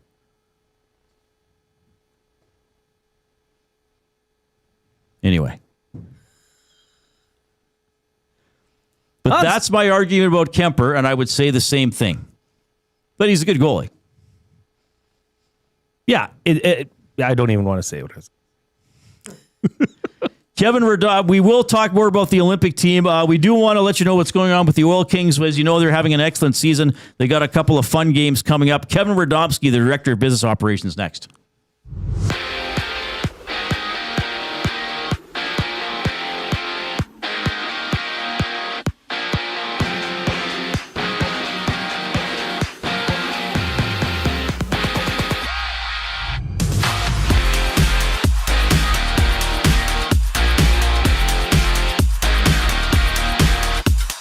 Jordan Binnington, Darcy Kemper, and Logan Thompson will serve as Canada's goaltenders at next year's Olympics, having Connor McDavid as the lone Oiler who made the 25-man team.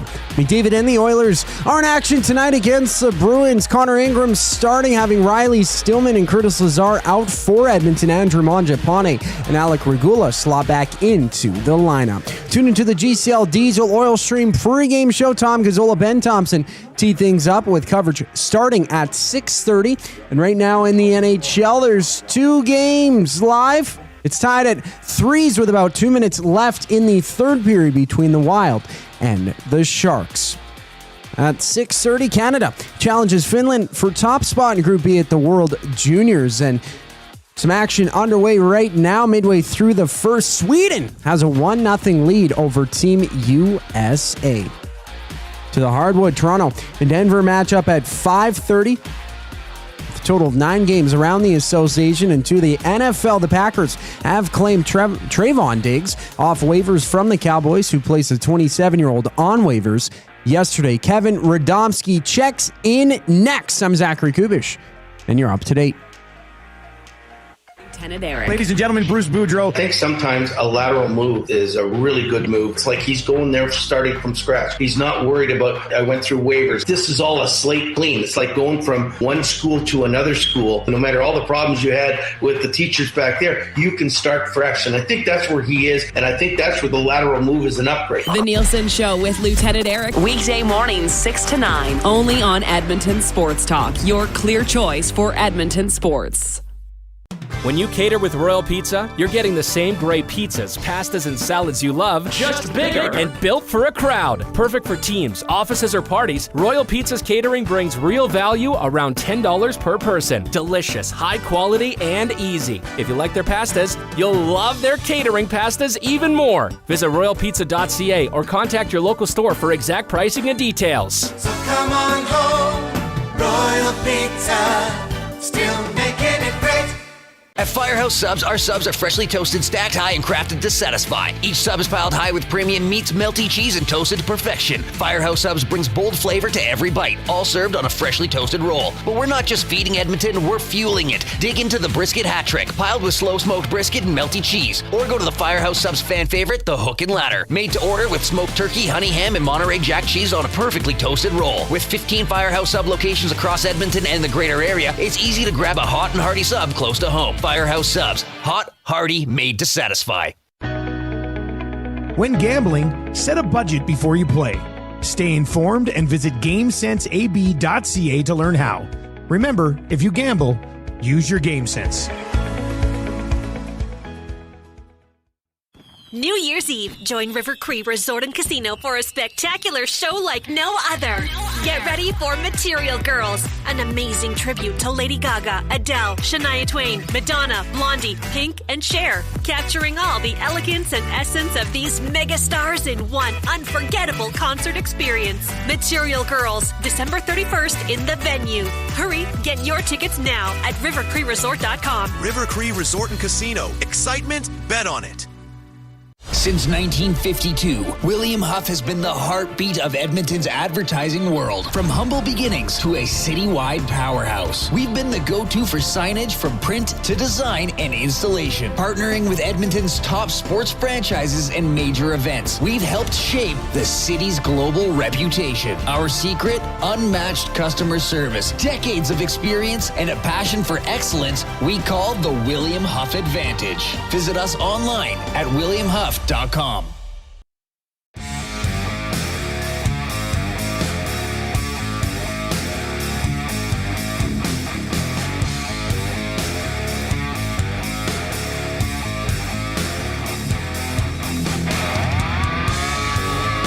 All right, hope you're having a great afternoon. Counting down to the change of the calendar, 25 to 26. Oilers game at 7:30. Oil Kings game tomorrow. And we have a special guest here in the Canadian Brewhouse studio. Taco Tuesday just leveled up at the Canadian Brewhouse all day. $3.49 new tacos and quesadillas after 4 p.m. Sip on $5.99 margaritas. $2 off Corona tankards and tequila shots starting at $5.99. He's the director of business operations. Yeah, what more can you want? We got everything you like. Everything in these scripts. We got your food. We got some clothing. Like we got a little buckaroo. We're going to talk about them later. We can get you towed by Old Country Towing. Like we got it all. I got a question that came in hot off the presses from Coach Mike. He's asking, why is Stuart Skinner making it rain in Edmonton? Yeah, that's right. Yeah, how bad is it out there? Oh, it's horrible. It's not raining kind of like lightly. It is pouring out there. So if you're at work right now, give yourself a little extra time. And like, I love the fire, the venom, the vigor of Reid Wilkins getting fired up in that last segment. I love it. But yes, the rain. I didn't feel fired up, but thank you for commenting. No, I love Where's it. the sound coming from? I don't know. Oh, Coop's playing music. Maybe for I you should in the tell. background. You Maybe can't I hear should it. tell my wife. I should shoot her a text and say, "Honey, I may not make it home till next year." That's right. Exactly. Right. Because of Stuart Why don't Skinner. you just come to the game with me? There you go. Well, it's probably safer. Actually, you went to go to the game, Boston right? game last year. Yeah, I did. In the was stands. waving at you. Yeah, you were waving to me. Yes. What a great opponent for a New Year's Eve game. Awesome. Like, no joke. Never right? played them on New Year's Eve. Never? No. I They believe played that. a lot of Calgary, Winnipeg. Yeah, absolutely. Regional, right? Yeah. Utah we last have year. Utah last year. Yeah. Yeah, like, no joke. Like, that's an original 6 team on New Year's Eve. No big deal. Yeah, it'll be a good one. It'll be a great one. All right. And then, I don't know if you got my intro in. Kevin Radomski, Oil Kings Director of Business Operations. Thanks for stopping by. We actually thought you were going to be on the Oil Country Towing video hotline. Anytime so I can be thanks. in the studio in person, I'll always do it. I love it here. It's a lot of fun. Yeah. Team's doing great. 7-1 last night in Lethbridge. Matt Barrett, your play-by-play guy.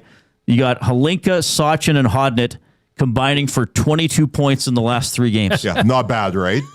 Yeah, and like how great is it to have our captain Gavin Hodnett back, right? He was on the shelf for a couple of months dealing with an injury, and talk about coming out of a cannon when he's back on the ice. And yeah, that line is formidable. Looked great last night. Like Parker Elkos has scored back-to-back games, another defenseman that's all of a sudden got his scoring touch going on. So yeah, everything on the ice is going really well. And like, I wasn't on the bus coming home from Lethbridge last night. I'd have to think that was a fun bus ride. Everyone wants to be on the bus until you lose 7-1. Yeah, exactly. And then you'd rather walk home. But when you win 7-1, like, those are fun times to be on the bus. Teams flying. When we've talked about PA being up there, Medicine Hat being up there, so some elite teams playing in the WHL. Max Curran is playing for Czechia. Ethan McKenzie is playing for Team Canada. Was Ethan kind of I don't know, like a long shot, but almost like a feel-good story to make the team? What happened? This is going to make me sound like a homer, but he's been passed over twice at the NHL draft. And I just know what he means to our team. He is a tremendous defender and like quality human being, right? He's from Peachland from BC. And he is one of those guys that our team is different when he's not there. And so when he got selected to the camp at Team Canada for the World Juniors, we're happy. But then you're always worried, right? Like, is he going to get cut and this kind of thing? And like, look at the minutes he's playing and the role he's playing, and what a great opportunity. What a beautiful thing for the players that participate in these level of tournaments is they get another skill set. They get another layer to their development. And for him to be part of this, like, wherever it ends is wherever it ends. We hope he comes home with a gold medal.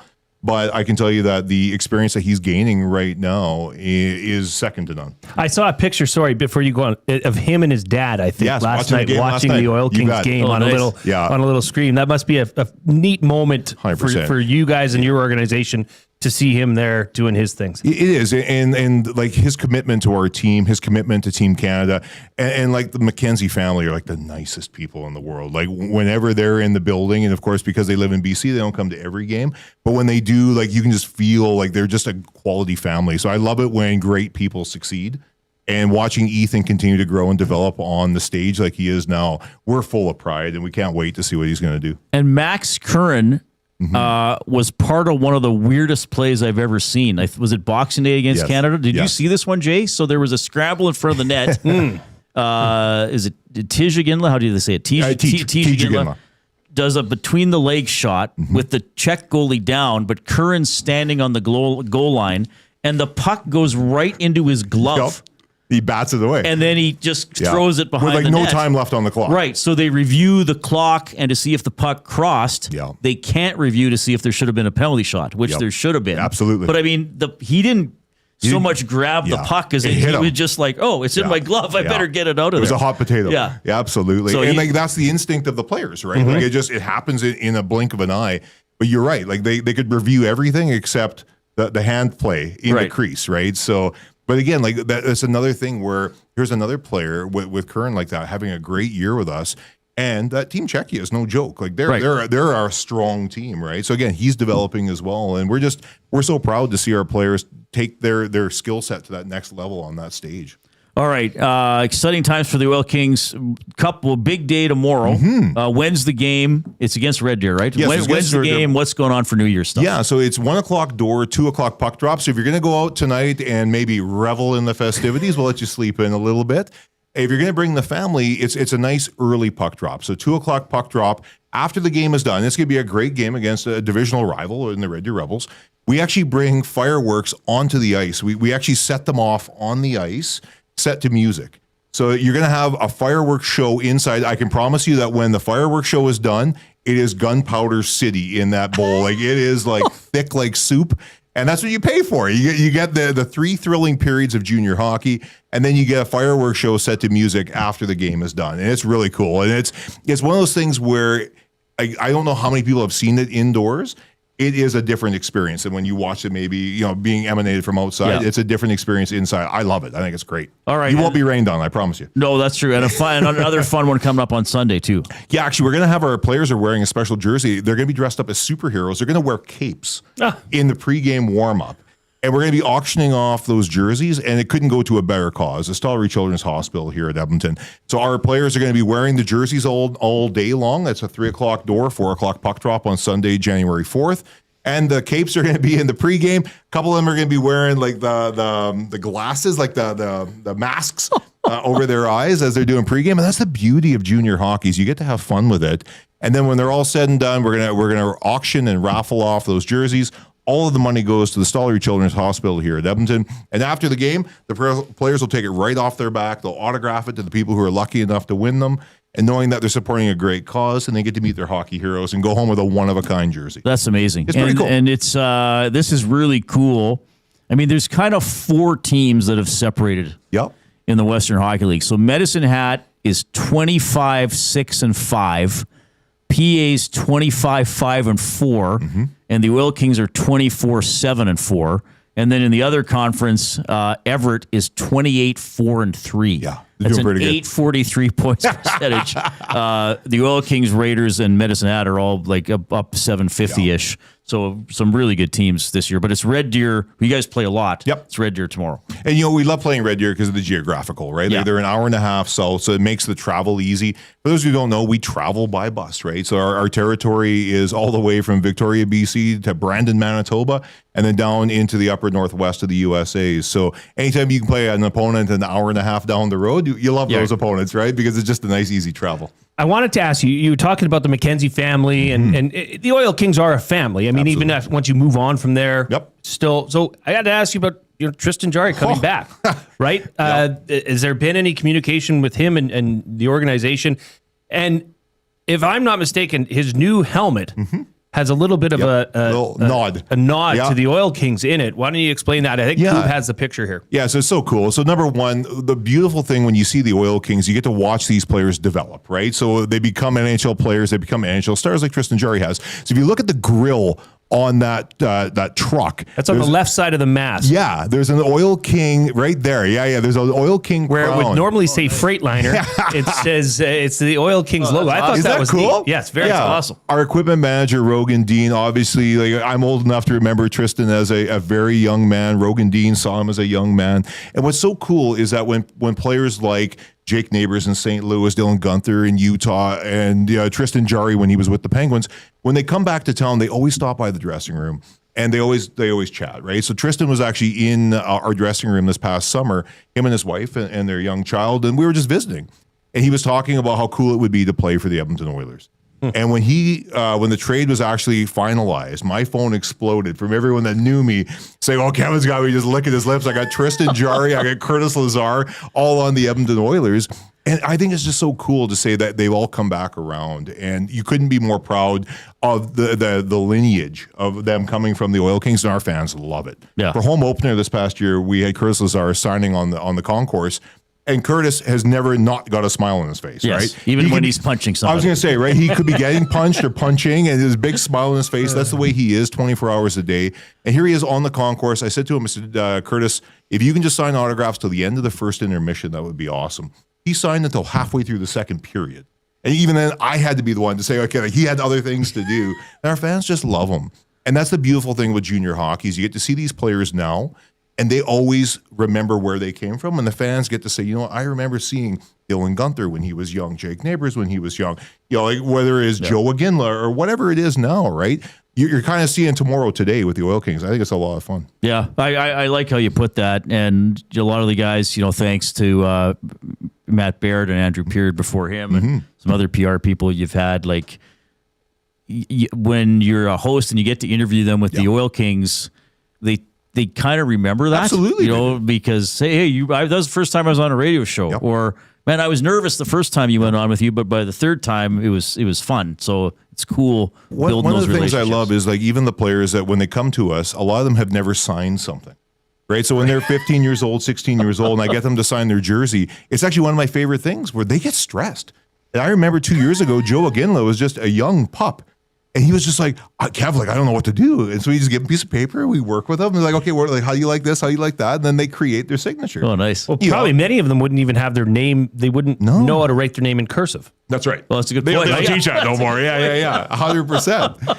But that is how wet the cement is when we get these players, right? And they're so impressionable. And then when you watch them develop the way they do, it causes a lot of pride. A lot of pride from the organization. You get to know the families, the mums, the dads, the brothers, and the sisters, and it becomes a real unit, to your point. Yeah. It really does. All right, so 2 o'clock tomorrow at Rogers Place, Oil Kings, Rebels, oilkings.ca. If you want tickets to that game or a future game or to look at the stats, the schedule, read stories about the team, it's all there. Kevin Radomski was going to be on the Oil Country Towing video hotline. I got to get this in. Well, we brought it to the studio. Are they on the boards at Oil Kings games too? Because they're on boards. They got boards They're for the Oilers. Yeah, they're on for the Oilers. And obviously they're on this show, Oil Country Towing, Edmonton's most trusted 24/7 roadside rescue team. Fast, safe, and reliable for over 15 years. Whether it's game day or a snowstorm, we work as hard as your favorite team to get you going. Call 780-986-6088 for all your towing needs. Thanks for dropping by. And safe, always a pleasure. Drive home. Thanks so much, guys. Appreciate it. Kevin Happy New Year. Radomski. Kevin Radomski, Director of Business Operations for your Edmonton Oil Kings. Here comes the Coop.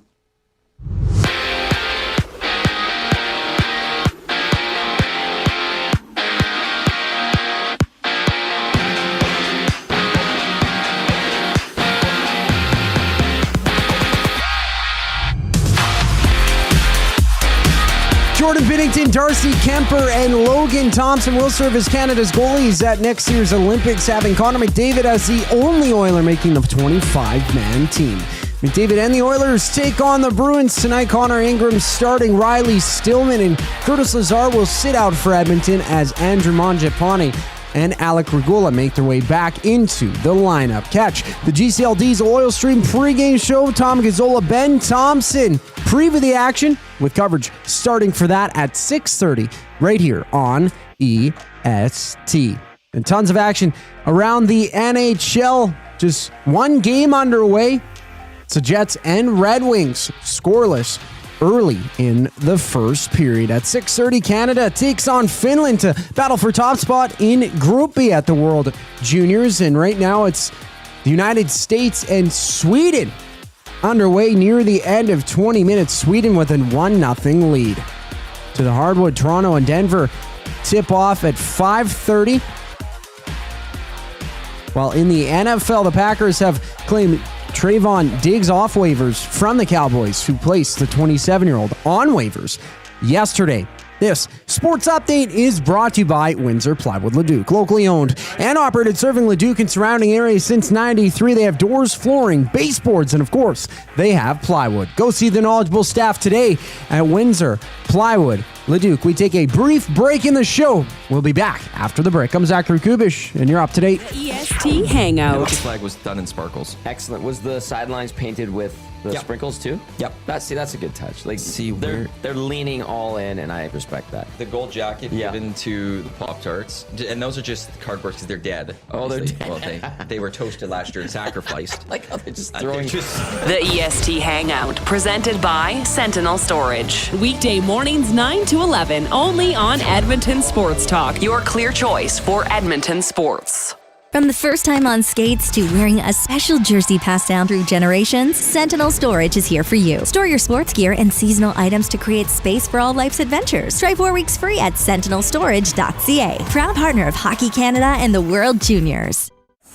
Hockey is heating up, and so is the excitement on Play Alberta. With casino winners every hour, jackpots worth millions, and revenue that stays in the province, there's never been a better time to sign up. Right now, our listeners can score a $50 free bet when they make a minimum $50 deposit with code EST50. That's code EST50 for a $50 free bet. Start playing with your game sense today to find out if you're Alberta's next winner. Must be 18 plus to play. If you gamble, please use your game sense. EST Afternoons. Michael Draco from the Hockey News. Outside of Sam Bennett, is Mark Scheifele the biggest snub? 100%. I don't know what Mark Scheifele has to do anymore. He just doesn't seem like he's ever on their radar. The last time I can remember Scheifele being on that kind of short list of top players in Canada for international competition, you have to go back to 2016. Something's going on behind the scenes, I think, with Scheifele. EST Afternoons, weekday afternoons 1 to 3, only on Edmonton Sports Talk. Your clear choice for Edmonton sports. UFC 324 is live Saturday, January 24th at the Canadian Brewhouse. With TVs at every turn, ice-cold drinks, and non-stop action, you won't miss a second of the fight. UFC 324, live at the Canadian Brewhouse. Our house is your house.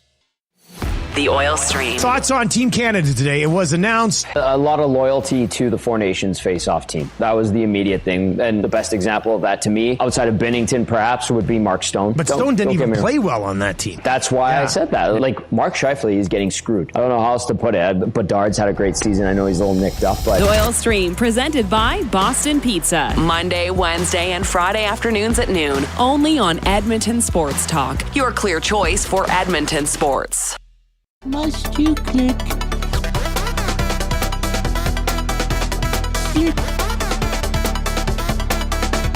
Come. Must you click? Come. Click.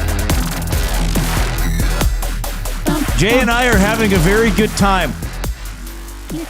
Edmonton Sports Talk presented by Play Alberta. Why limit your choices when you can have it all? Play Alberta is your go-to app for casino games, sports betting, and lottery, all in one place. With easy access to real money games, you can enjoy everything Alberta has to offer right at your fingertips. Download Play Alberta now and start playing today. All right, let's give...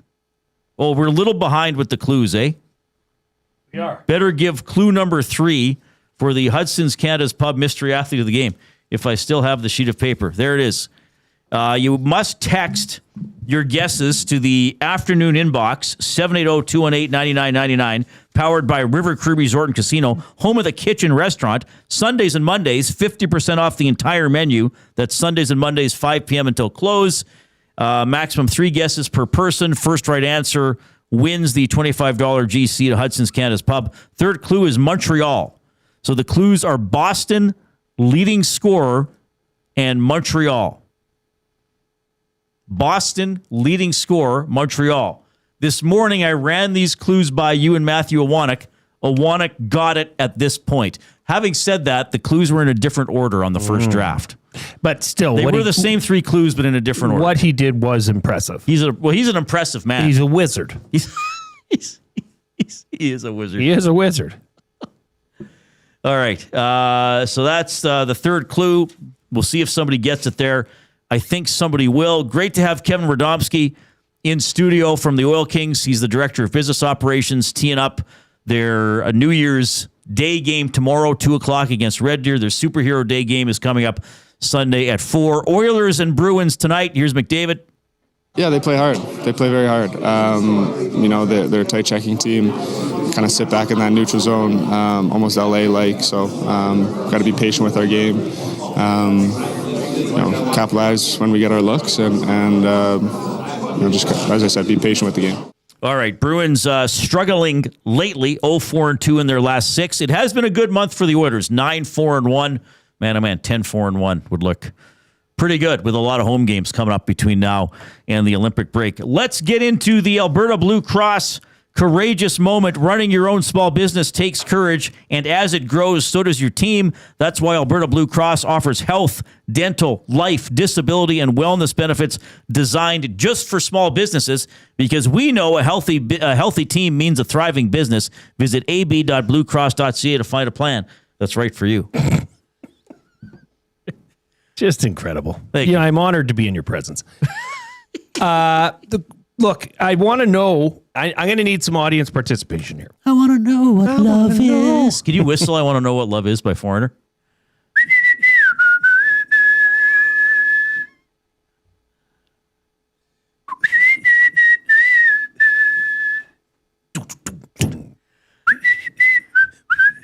We did not plan this. We did no. not plan on the spot, but I did not bad. Did pretty good. What are you watching tonight? Well, I mean, speaking of at the hockey game. I know this doesn't necessarily. This is for the royal listenership. I mean, you. there's just options. And for those of you that are married, or those of you that are married, or just have children, they're going to want to watch other things because New Year's Eve. Yeah, and kids are annoying. They have. Well, that's what you tell me.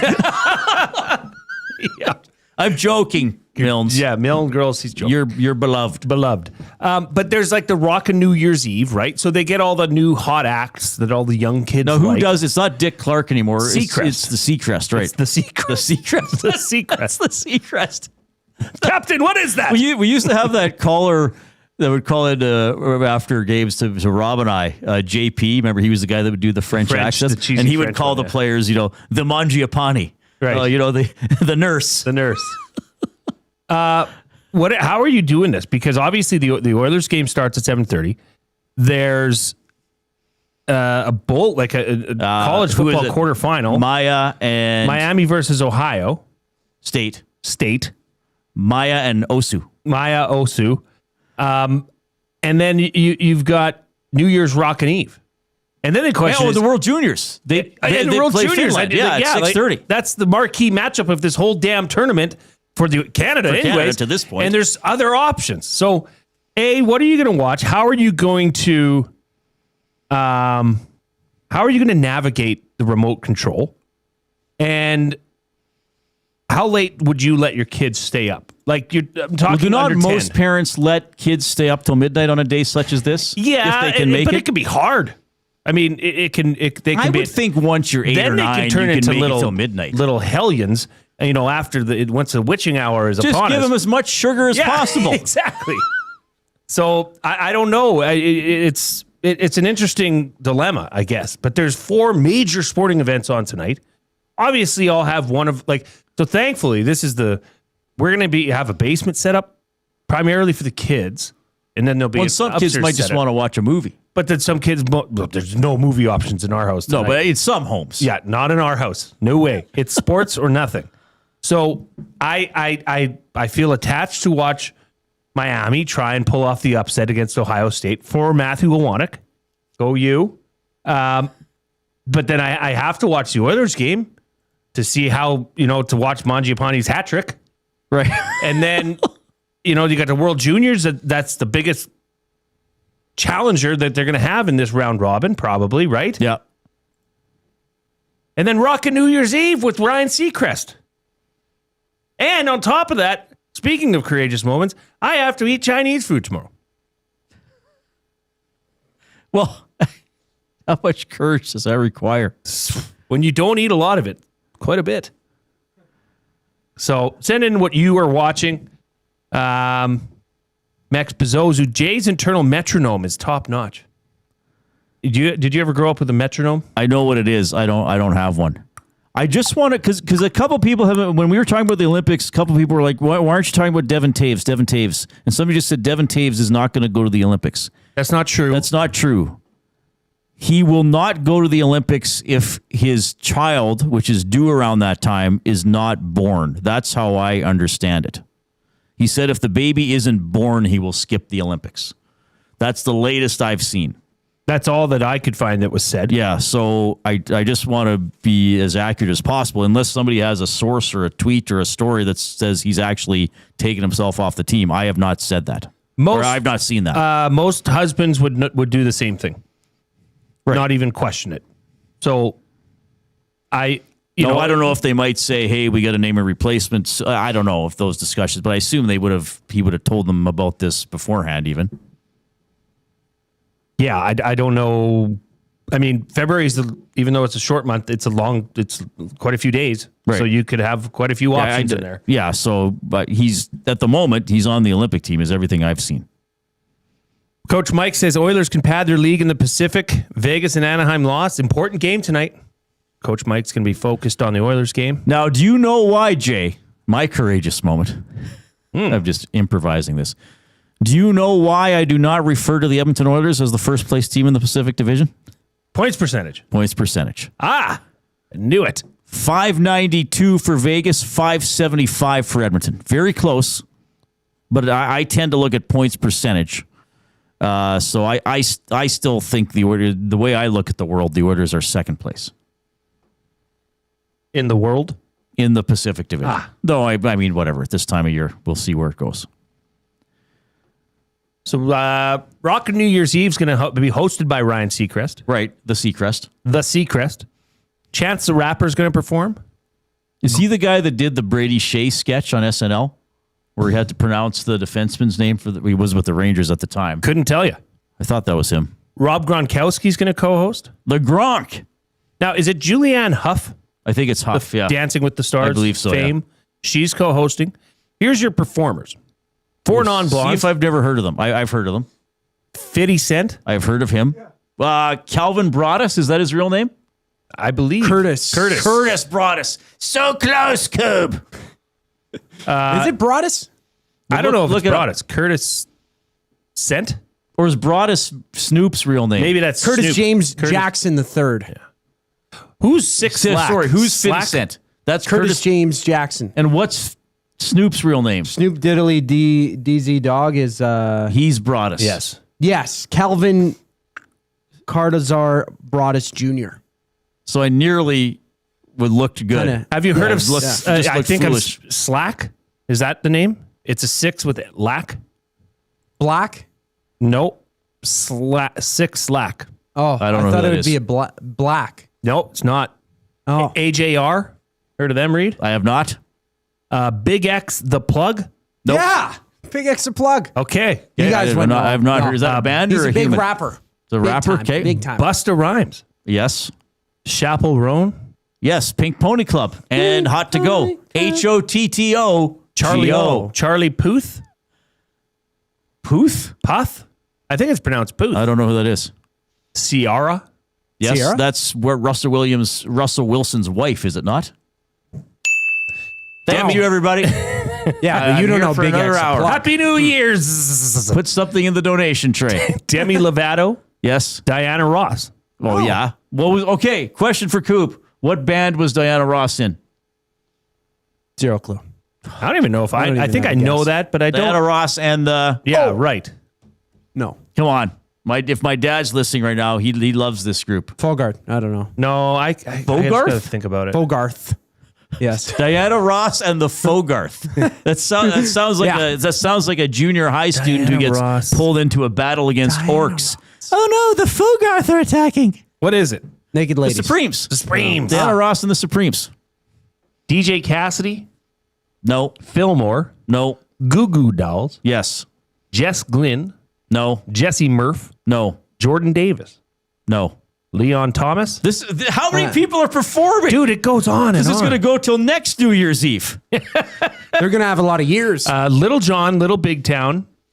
Little Big Town. Mariah Carey. New Kids on the Block. Heard of them? NKOTB. NKOTB. Hanging tough, Coop. Pitbull, Post Malone. Hey. Yeah, I've heard of both of them. Why is that so far down the list? Rick Springfield? I think it's alphabetical. What was Rick Springfield's biggest hit? Jesse's Girl. Yes. That's a great song. That might be one of my top 10 favorite songs of all time. Probably certainly top 20. Do you know that one, Coop? Oh, I do. Yeah. Good. T.I., Wyclef Jean. I've heard of, yes. The All-American Rejects. Heard of them. Wow. What a star-studded lineup. I heard of about 37% of them. Matthew says GG could use a couple pronunciation lessons, but close enough. Well, a couple people correctly identifying the Supremes as the Diana Ross group. Stop in the Name of Love. Ever heard of that one? That's them. In the Name of Love. No, close. I don't remember close. how it goes. Stop in the name of love. Yeah. There it is. Before you break my heart. Stop. Right? Pretty good. Think it over. Yeah. Yeah. Wow, this is New Year's. What do you expect, guys? What are we doing? We're having a good time. God forbid. Keep giving us thumbs up on YouTube. We need about 35 thumbs to get to 100. So if you haven't already, give us the thumbs up. Get in there and click. Click, click, click. Must you click? Please, please click. Must you click? You must click. Thumb, thumb, thumb. If you have clicked the thumbs up, or once you do it, then click the share button and send the show link off to somebody else and say, hey, these guys are getting you ready for the Oilers game. They're having a good time. They're going to make the weird-looking guy spell a couple of words before the end of the show, and you're going to learn something presented by the Edmonton Public Library. Connor McDavid on Zach Hyman not making the Olympic roster. But for Zach, obviously, just with that injury, it was so tough. And I know how bad he wanted to be on that team. And he did everything he could possible, push himself to get back. Probably came back maybe a touch too early, just to give himself more of a runway, as he said. And he's played great. He's played very, very well. It is disappointing, as I said at the start. No way around it. All right. Let's do clue number 4, Hudson's Canada's Pub Mystery Athlete of the Game. You have to text your guesses, 780-218-9999 to the afternoon inbox, presented by River Cree Resort and Casino, home of Tap 25 Restaurant. $18.99 prime rib special, 7 days a week, 11:30 in the morning to 11 at night, except show nights. That's available for dine-in and takeout. Clue number 4 is Columbus. So the clues are Boston, leading scorer, Montreal, Columbus. First right answer gets a $25 GC to Hudson's Canada's Pub. A few more comments from the Edmonton Oilers after the morning skate today. We'll banter a little bit more about the Olympic team, get you ready for the Oilers and the Bruins. Tom Gazzola is going to check in. We love that guy. Here's the 5 o'clock break. 2 guys and a goalie. They have 7 defensemen from last time. Say Parayko or Harley are out, and Schaefer could be there for the experience, and he's going to be on the next Olympic team, and Bush can be there. If something happens to Makar, you slide Bush in. I'm okay with it. No, I'm still kind of surprised he's even in that conversation now at this point. But I think the only reason that he would be if Makar gets hurt. 2 guys and a goalie, presented by GS Construction. Tuesday and Thursday afternoons at noon, only on Edmonton Sports Talk. Your clear choice for Edmonton sports. Looking for quality building materials and friendly advice? Visit us at Windsor Plywood Leduc, family owned and locally run since 1993. From interior materials for doors, flooring, baseboards, and all the finishing touches to all you need for your outdoor projects like cedar lumber for decks and fences, plus all the plywood you'd need. Our full-time on-staff carpenter can help with anything odd-sized or custom, and from domestic hardwoods to exotic selections, we've got you covered. And if we don't have it, we'll track it down for you. Windsor Plywood Leduc. We're the experts you need to know. Weiss Johnson, whoa. Hi, Dennis from Weiss Johnson here, and we're excited to be partnering up with the Nielsen Show and have a special deal exclusive for Nielsen Show listeners. Get 10% off any new Trane furnace, air conditioner, or heat pump installation from now until the end of October. Bundle a furnace with an AC or heat pump and get 25% off the package price. Get your home comfort now for all seasons with Weiss Johnson and Trane. Trane, it's hard to stop a train. Visit wjsportstalk.com today. From our Sentinel Storage family to yours, wishing you and those you love a wonderful holiday season. A new year filled with an abundance of great health, much laughter, successes that make you smile and delight, and to be surrounded by people and places that make you the happiest.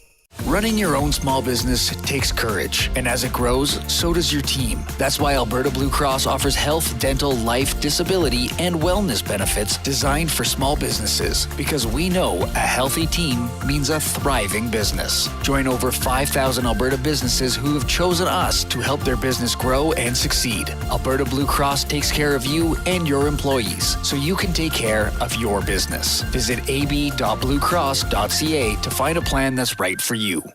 At Mind360, we invite you to embark on your mental health journey in a safe and comfortable space. Conveniently located in St. Albert, Mind360 has a diverse team of experienced clinicians that offer a broad range of tailored services for children, adults, and families. Furthermore, we are very proud to serve our military, veterans, and first responders. If you're looking for counseling, treatment, or assessment, understand that you are not alone. Contact Mind360 at mind360.ca to book an appointment today.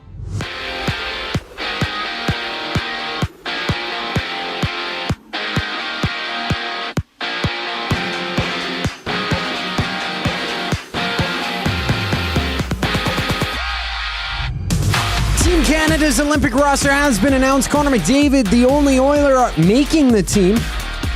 Goaltenders for the squad, Darcy Kemper, Jordan Binnington, and Logan Thompson. Meanwhile, it's the Oilers and Bruins clashing tonight at Rogers Place. Andrew Mangiapane and Alec Regula slide back into the Oilers lineup. Curtis Lazar and Riley Stillman sit out while Connor Ingram gets a start in between the pipes. Tom Gazzola, Ben Thompson tee up the action during the GCL Diesel Oil Stream pregame show. Coverage for that starts at 6:30 only on EST. And there's one game live right now in the NHL. The Red Wings are up 1-0 over the Jets.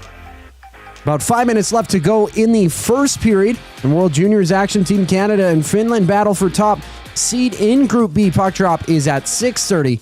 Right now, underway, it's Sweden and the United States. Early in the second, Sweden holding a 1-0 lead. NFL news, the Packers have claimed Trayvon Diggs from the Cowboys, who put him on waivers yesterday. And on the court, the Raptors and Nuggets hit the court. They tip off at 5:30. I'm Zachary Kubish. That was your sports update. Hour 3 of the Reid Wilkins Show starts right now.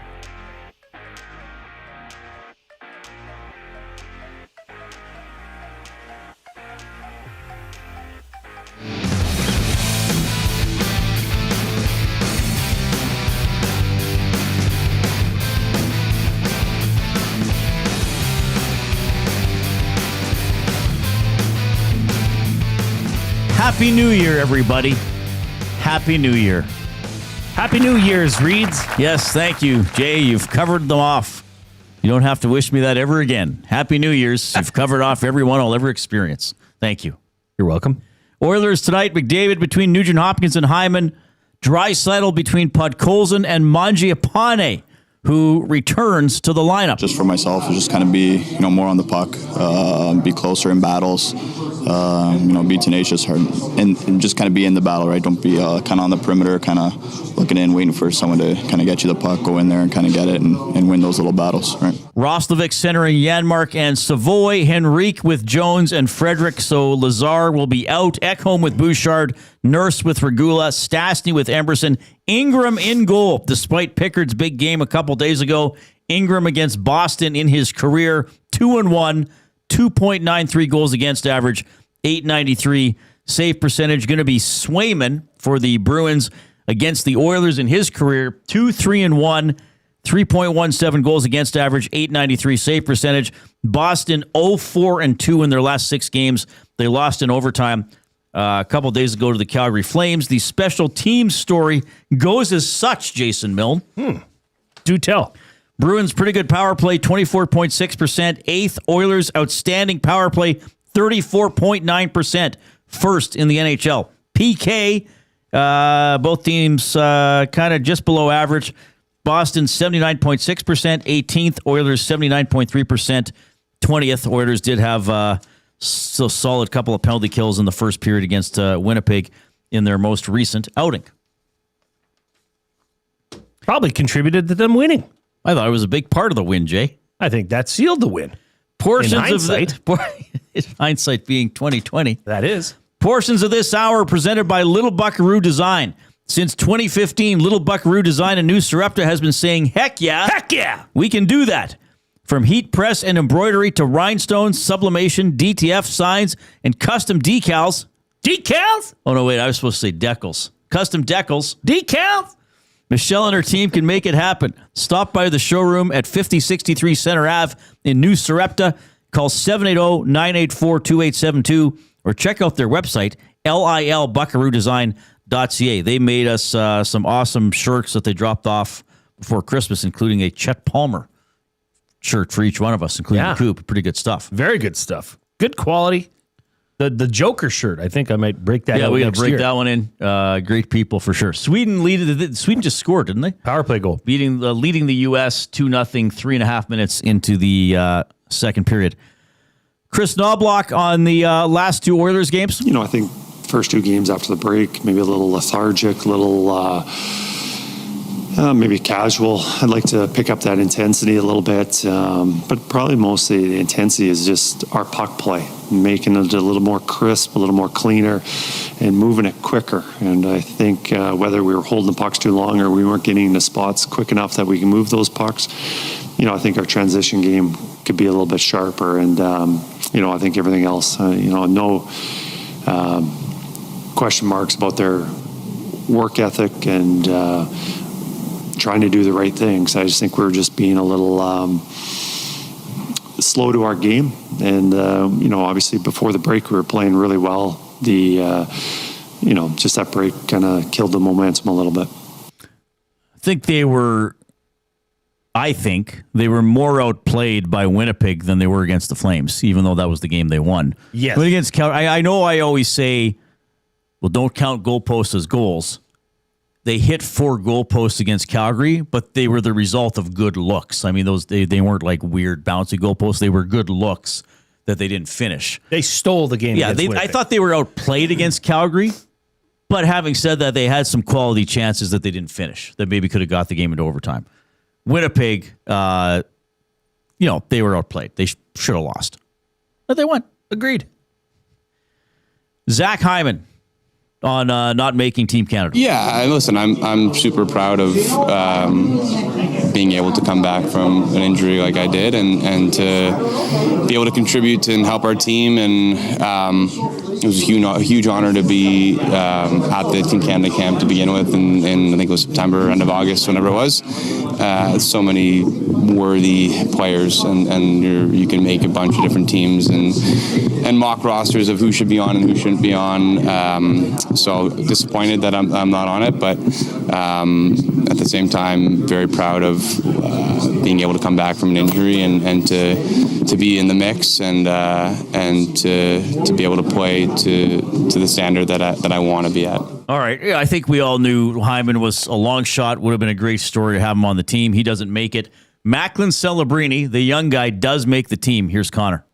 Yeah, obviously he's had a great year. A young guy, but very deserving. Obviously, had a great year last year. Went and played well at the World Championships, I think. And obviously he's had a great start to this year. So, I got full faith in the guys picking the team, and they say he deserves to be there. He deserves to be there. And all right. So we had some fun yesterday on the show. We each picked our teams. Jay, Koob, and I all picked our own teams. And then we kind of were like, okay, who is actually going to be picked? We did okay. We got 7 of the 9 forwards.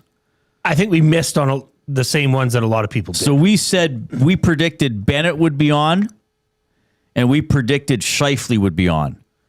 Instead, Cirelli and Stone were on. No, sorry, we predicted Horvat. Stone. Horvat. Horvat. And none of us actually had Horvat on our teams. I don't think I didn't see a lot of them. Defensively, Sweden's up 3-0. No, they just scored again. Wow. Defensively, I predicted they would put Chychrun on the team. They did not. And didn't we think Schaefer would be on the team? Or no, he wasn't on our picks. Right. Wait, who am I missing here? Where's the roster again? Oh, Sanheim. Right. I didn't think they would pick Sanheim, so they did pick. Yeah, I mean, that one texter wrote in a good point. Like, he is a big guy. Mm-hmm. He moves well. They got him at, I think the texter said 6'5". Hockey Canada has him at 6'4". He is a big guy. So we had our own team, and then the goaltenders we thought would be.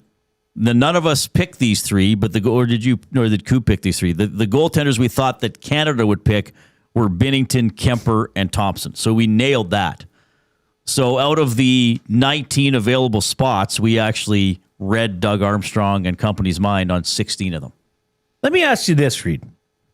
Because there's a lot of hockey to be played in a condensed NHL schedule in January. Right. Injuries. Well, and what if Taves doesn't go? Most likely will happen. I mean, let's just be honest about it. On a roster of this size, it depends who gets hurt. It does, but is Hyman on that next man up if the right person is injured? Probably not. Who's okay? Who would be the next man up, do you think, in a scorer's role?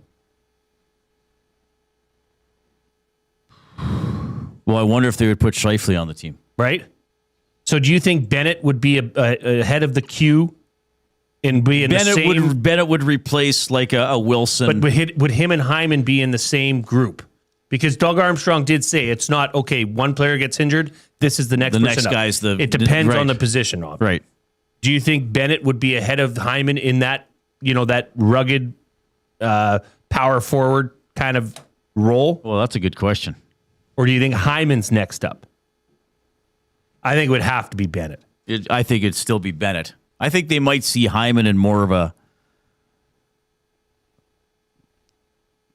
scoring support winger type of role. That's a good question. And then if Taves doesn't go, who's the next defenseman? That's a fascinating question to me. Would they take Schaefer at that point?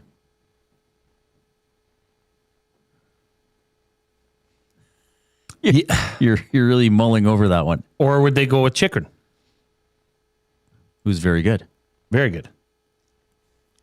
I mean, Bouchard's not going to be on this team. No, I don't think Bouchard's really in play. And unless I don't really think any of us realistically thought. I mean, there's just too many defensive liabilities there. Yeah, I don't know. Okay, let me ask you this. Who's the first line? See, I didn't do line combinations, and because, again, the combinations are going to change so much. All right, you want to know how I would do the lines if I were coaching game one of the tournament? Give me the roster so I don't forget anybody. These are just Reid Wilkins lines. So I can tell you who I would scratch right away. Would I scratch him? Let's go. Oh, this is fun.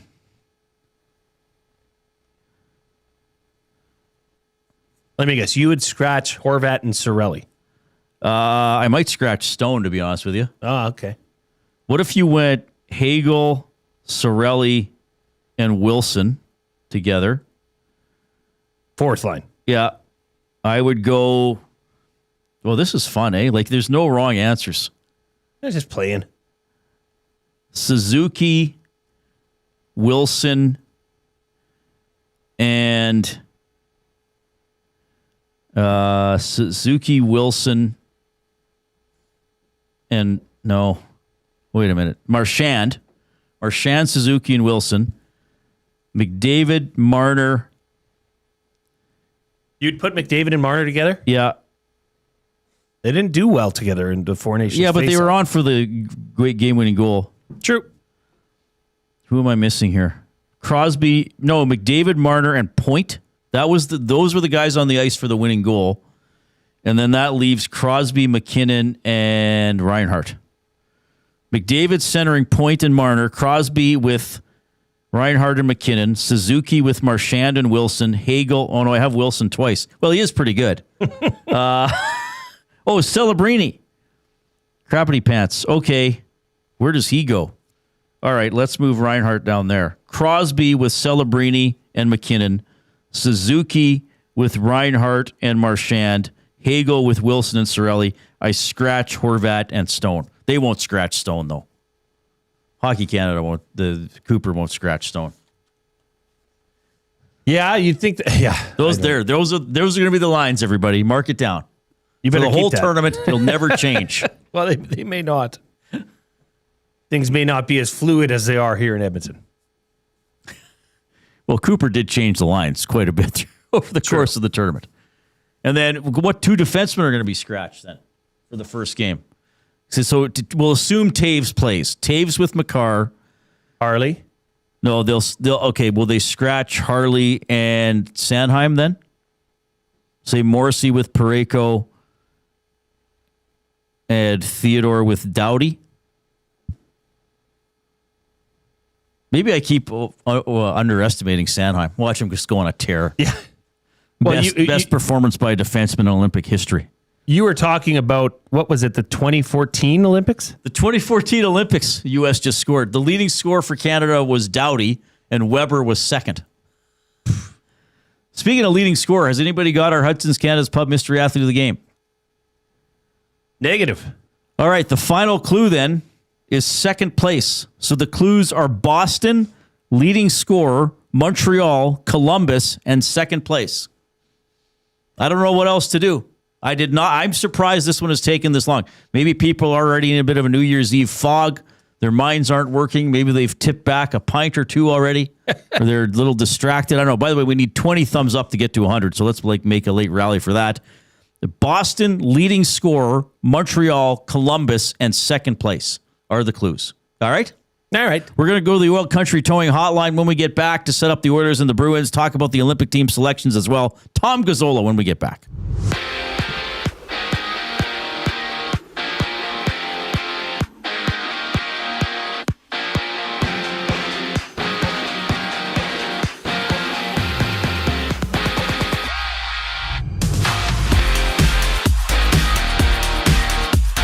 Jordan Binnington, Darcy Kemper, and Logan Thompson will serve as Canada's goalies at next year's Olympics, having Connor McDavid as the lone Oiler making the team. McDavid and the Oilers are in action tonight against the Bruins. Connor Ingram gets a start. Riley Stillman, Curtis Lazar are out for the Oilers, while Andrew Mangiapane and Alec Regula slot back in. Tune into the GCL Diesel Oil Stream pregame show. Tom Gazzola, Ben Thompson tee up the matchup with coverage for that starting at 6:30 right here on EST.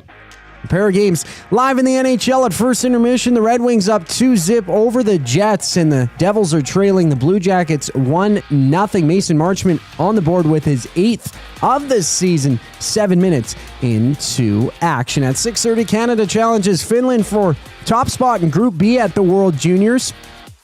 And right now, the United States trails Sweden 3-1 midway through the second period. To the hardwood, Toronto and Denver matchup at 5:30. 3 games are live. No games are live, or 2 games are live actually, pardon me.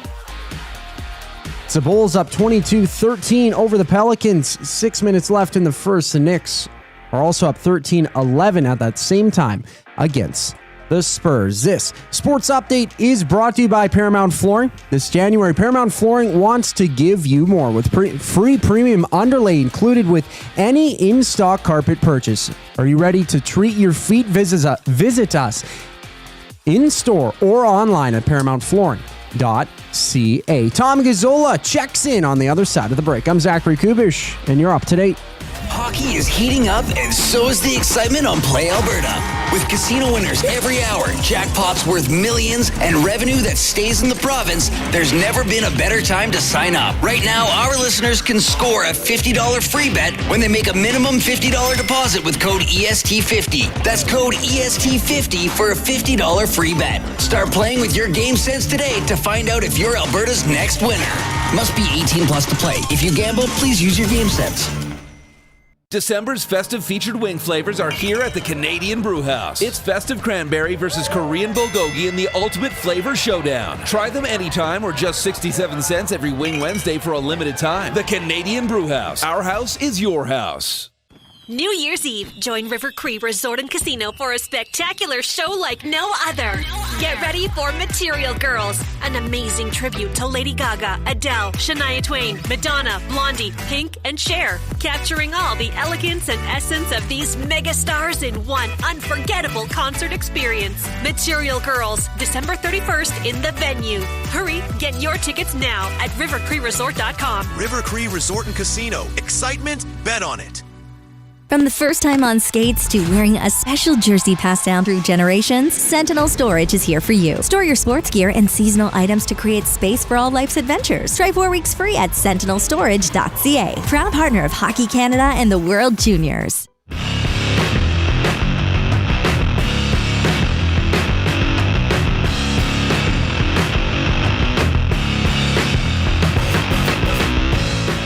Okay. We are off tomorrow. But at the moment, we are in the Canadian Brewhouse studio. The wing flavors of the month at Canadian Brewhouse for January. It's going to be Mediterranean Greek taking on Southern Barbecue. Try them anytime or for 69 cents all day every Wing Wednesday. The Canadian Brewhouse, our house, is your house. At the conclusion of the game, at the conclusion of the show, I'll be heading downtown to cover the Oilers and the Bruins. And on 6:30 here on EST, Tom Gazzola will bring you the Oil Stream GCL Diesel pregame show, setting up the game, and Tom is kind enough to join us right now. Hello, Tom. Are you yelling at me? No, I'm just yelling in general at the world. I was startled, and look at you two neat boys, and Coop too, dressed all nice and fancy and ready to go. I love it. Where's Javier Milne going tonight? The Milne, Casa de Milne. Ah, lovely. I just didn't want Reid to be the only one in a collared shirt today, so I decided to dress nice. It's a good look. Yeah, it's all right. What's the logo on your shirt? It's a dog. It's a dog. That's a logo. That's a brand. Yeah, Roback. Yeah. Oh, cool. I like their stuff. It's comfy. Looks good, too. Well, thanks, Tom. You look good, too. I try. Thank you. You're too nice. And Coop, with his vintage thrifting retro look, I appreciate that sweater he's wearing. Good job, Coop. Coop's locking it down over there. And it is a brand new sweater. It wasn't thrifted, but I appreciate it. Oh, congratulations. Yeah, Well usually that doesn't happen. okay. But I mean, I got enough with the Christmas bonus set. I was able to actually buy something. So Nobody bought a pool, though, I heard. No. No, that's too bad. Who bought a pool? Clark Griswold. Clark Griswold. Yeah. Oh, that's lost on me. Oh, you're really that... You Right. push back that I hard forgot. against that movie. Eh? No, I just watched it once, and that was enough. It's okay, Reid. The best one is Vegas Vacation. Hey, that was on the other night. Tuned in. It was And great. you watched it. So wasn't there a reboot about 10 years ago where Yes. the son was grown up, and was it the same actor? No, but it never really has been the same actor. I think. Oh, okay. The children Rusty- have changed, yeah. Yeah, Rusty and Audrey have changed almost every movie. And I think there's a line in every movie. It's a running gag where it's like, I hardly recognize you guys. And they say it to the kids. So Okay, it's that- random question. Was Juliette Lewis one of the kids?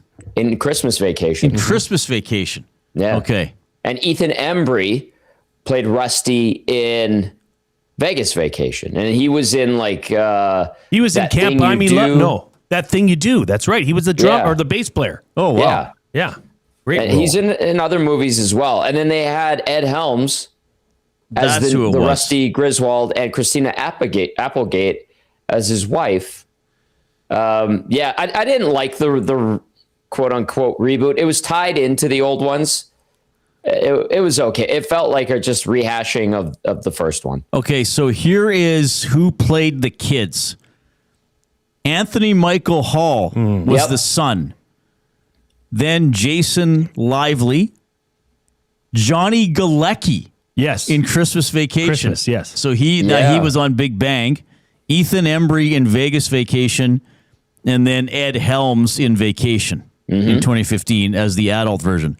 Audrey was played by Dana Barron, then Dana Hill, then Juliette Lewis in Christmas Vacation, and then Marisol Nichols in 1997's Vegas Vacation. I had a and crush then on her. I was Leslie 12. Mann in Vegas Vacation? You had a crush on Marisol Nichols? Yeah.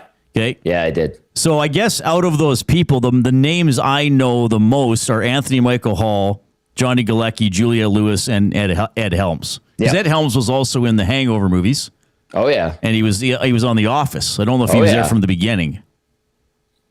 No, he wasn't. But, I mean, Ed Helms is what we would call a star, right? A Hollywood star. Everybody kind of knows him, and he makes big bucks, and he's been in huge films and Michael and C. TV Hall shows. was a star, right? Anthony Michael Hall. Or sorry, Anthony Michael Hall. Yeah, he was pretty big. He was like a younger guy. He was because he was in 16 Candles. Isn't Michael The Breakfast Hall, Club? Michael Hall, Dexter? might think so. be. Yeah, might be. I think so.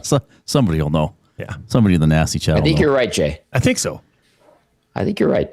All right, Tom. Thanks for coming on. I'm looking forward to spending New Year's Eve with you once again. As we've actually spent a few together. This will be the second one as EST colleagues, which is pretty cool. So Mangiapane, he is back in.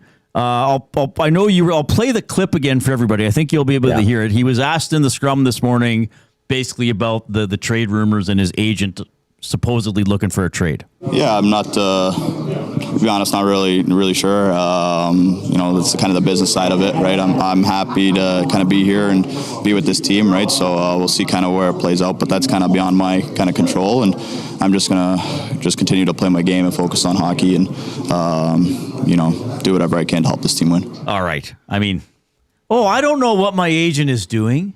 He only works for me. What do you think?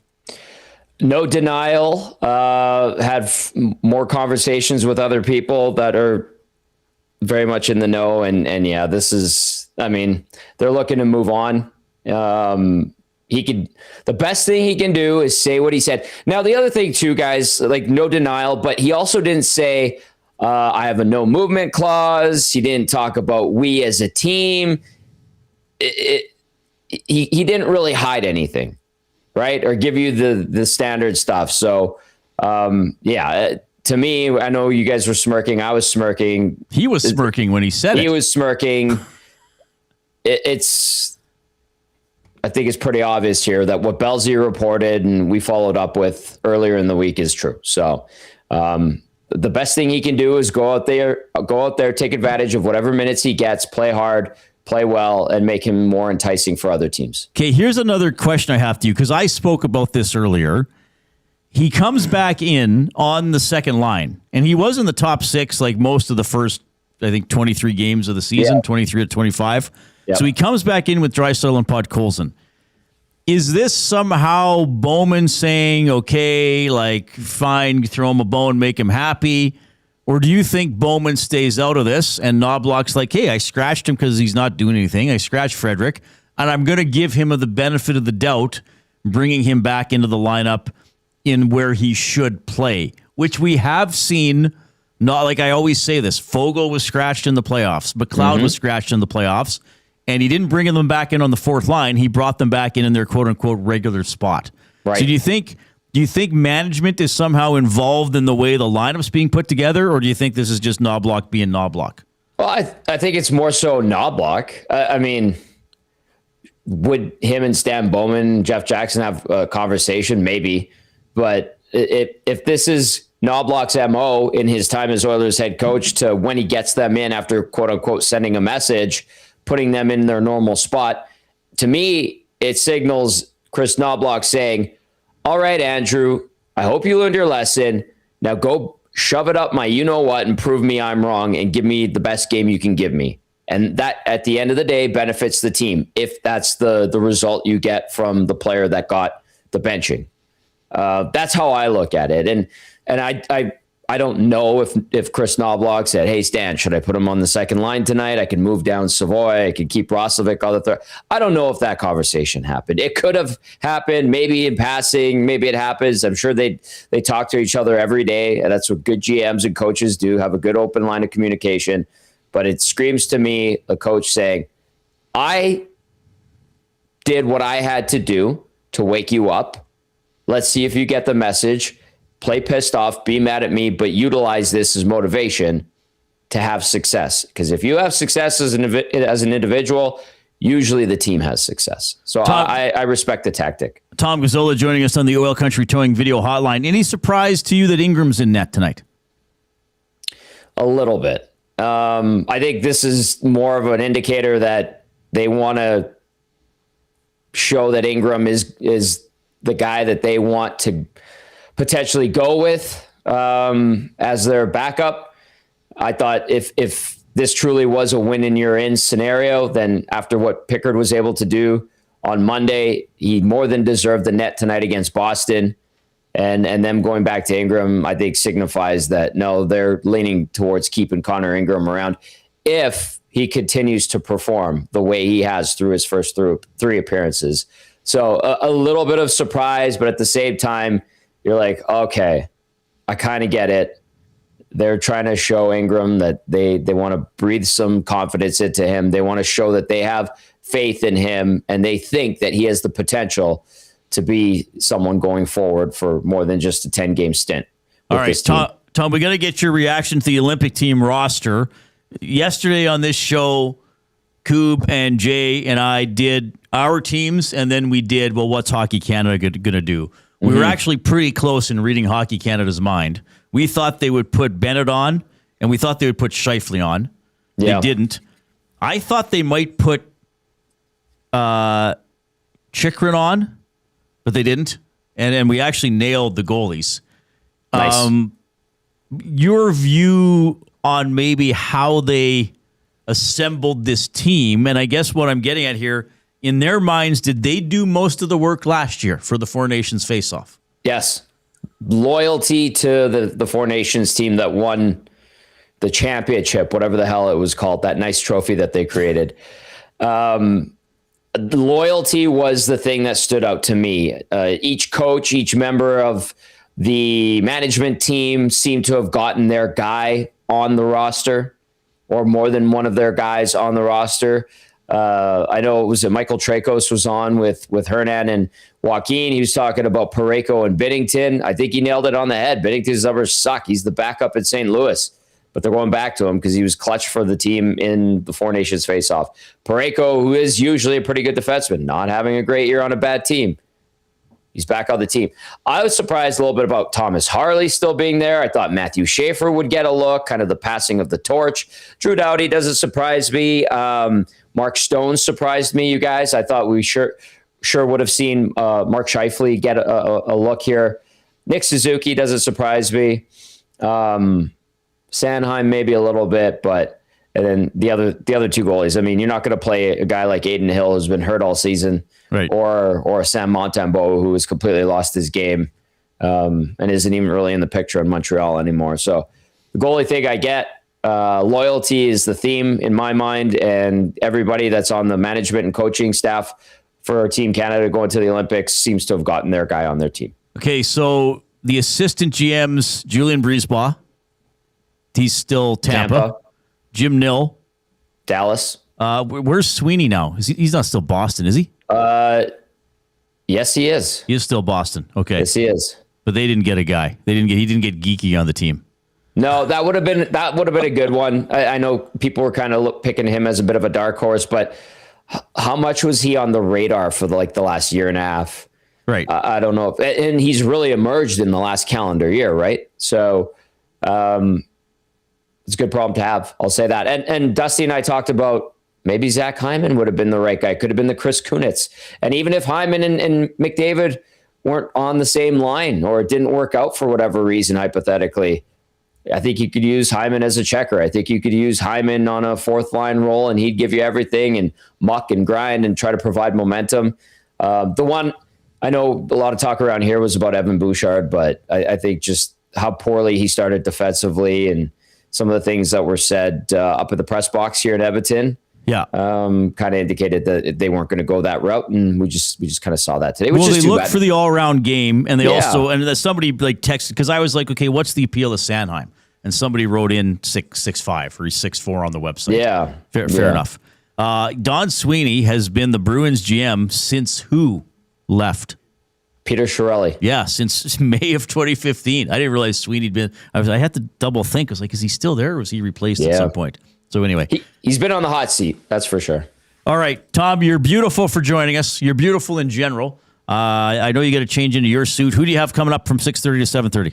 We've got Sean Bell and myself and Benny Thompson. We're going to ride the three of us and take you guys into game day or into the face-off, and then we'll have a quick post-game show. We will have one. We'll make sure to get Reid's read in there as well, of course. So looking forward to it. But we got the green light to wrap it up quicker. I'm available. From the COO. Good, because I'm we're available need you, and willing. Baby. Yeah, you'll get me on one way or the other. All right. And you're contractually obligated. Maybe right, I'll Reid? do it while I'm shooting off fireworks. That's great. Just make sure they're in a safe place. Yes, I will. will. Not in your hands. Tom, you're a great man. See you soon. Okay, Happy New Year, boys. Tom Gazzola from the Oil Stream right here on EST. He's on at 6:30 on the Oil Country Towing video hotline. Do we have a winner? We don't have a winner. I don't know what to do. I'm shocked. Maybe nobody's listening today. Nobody's paying attention. So first of all, you have to text the afternoon inbox, 780-218-9999. That's presented by River Crew Resort and Casino. Happy hour featuring $5.25 drinks. Available Sunday to Thursday, 9 a.m. to 7 p.m. We're trying to give away a $25 gift card to Hudson's Canada's Pub. Well, maybe add one more. I'm going to... We can't go into the new year. Here's what I'll do. With this happening the first time. The clues are Boston, leading scorer, Montreal, Columbus, and second place. 4 of the clues, those being Boston, leading scorer, Montreal, and second place, are tied to the same event. That's the 6th clue. That should give it away. Hopefully we have a winner by the time we get back. Here's the coup.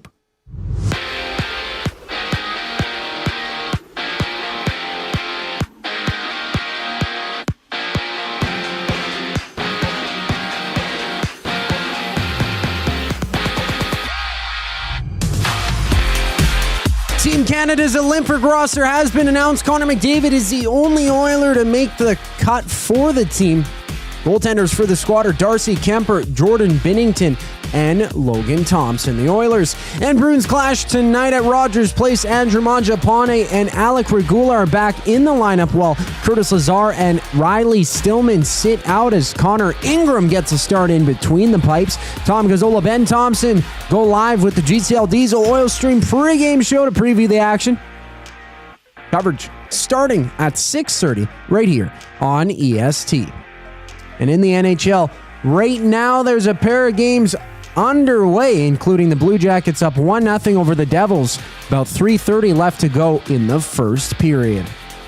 World Juniors action, Team Canada and Finland battle for top spot in Group B. Puck drop at 6:30 right now. It's the United States trailing Sweden 5-1. with about 3 minutes left to go in the second. To the NBA, it's the Raptors and Nuggets just about to get underway. Tip-off was scheduled for 5:30. A pair of games are live. It's the Bulls up 40-37 over the Pelicans, while the Knicks have a 39-31 lead over the Spurs. The final segment of the year here on the Reid Wilkins Show brings us back after the break. I'm Zachary Kubish, keeping you up to date. Our subs are freshly toasted, stacked high, and crafted to satisfy. Each sub is piled high with premium meats, melty cheese, and toasted to perfection. Firehouse Subs brings bold flavor to every bite, all served on a freshly toasted roll. But we're not just feeding Edmonton, we're fueling it. Dig into the brisket hat trick, piled with slow-smoked brisket and melty cheese. Or go to the Firehouse Subs fan favorite, the Hook and Ladder. Made to order with smoked turkey, honey ham, and Monterey Jack cheese on a perfectly toasted roll. With 15 Firehouse Sub locations across Edmonton and the greater area, it's easy to grab a hot and hearty sub close to home. Firehouse Subs. Hot, hearty, made to satisfy. Hi there. If you're like me, you like to picture yourself in luxury, even though there's absolutely no way you could afford it. And if you can, well, even better. Thankfully, I picture myself in something that is luxury, but still absolutely affordable, like the all-new Mazda CX-90 from Park Mazda. With the new luxury features like facial recognition settings and quilted detail Napa leather seating, I can pretend to be comfortable with all of my proper settings activated without even touching a button, thanks to Mitch Lewicki and the great staff at Park Mazda. I like to picture Mitch Lewicki as a ninja fighting off evil samurai. Park Mazda, your dealer for life in Sherwood Park off Y Road, parkmazda.ca. Your brand deserves more than just a whisper, it deserves a buzz. At the Hive Product Marketing, they specialize in promotional products that bring the buzz. From eye-catching giveaways to unforgettable keepsakes, they got the perfect products to make your brand stand out and get noticed. Visit the Hive Product Marketing and let them create the buzz your business deserves. The Hive Product Marketing, the official merch partner of Edmonton Sports Talk. Visit them online at thehiveproductmarketing.com. Looking for a winning strategy for your retirement? Contact me, Joaquin Gage at K4 Financial, where expertise meets dedication. I will always look for a careful approach to your retirement, ensuring your financial future is secure. From tailored strategies to clear, actionable advice, I'm here to guide you every step of the way. Don't leave your future to chance. Get in touch with me, Joaquin Gage, today at k4financial.ca or email joaquin.gage@k4financial.ca to start planning for a brighter future and a more secure retirement.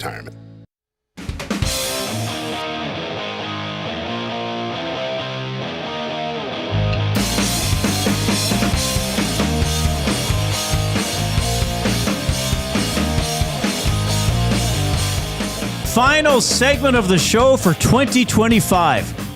It's hard to believe. Do we have a wiener? Hudson's Canada's Pub Mystery Athlete of the Game.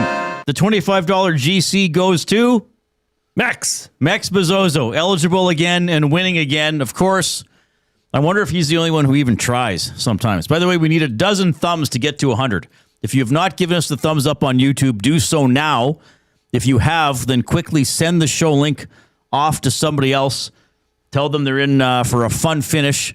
I'm going to bitch about something. Yeah. And then we're going to have our words of the day. The Hudson's Canada's Pub Mystery Athlete of the Game is Zach Werenski. You didn't know that, Coop? Coop just scoffed. I didn't. You did scoff. I did scoff, but I didn't know it. Boston leading scorer, Montreal second place. All relate to the Four Nations face-off. The games were played in Boston, Montreal. Zach Werenski was the leading scorer in that tournament with 6 points, all of them assists. He played for the States, who finished in second place. Of course, his NHL team is Columbus. Makes sense?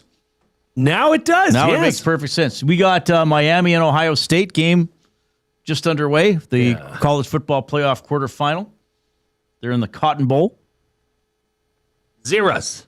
So Awanek cheers for Miami. So he's all over this game. Big time. Yeah, he's watching. Mex, congratulations. Well done.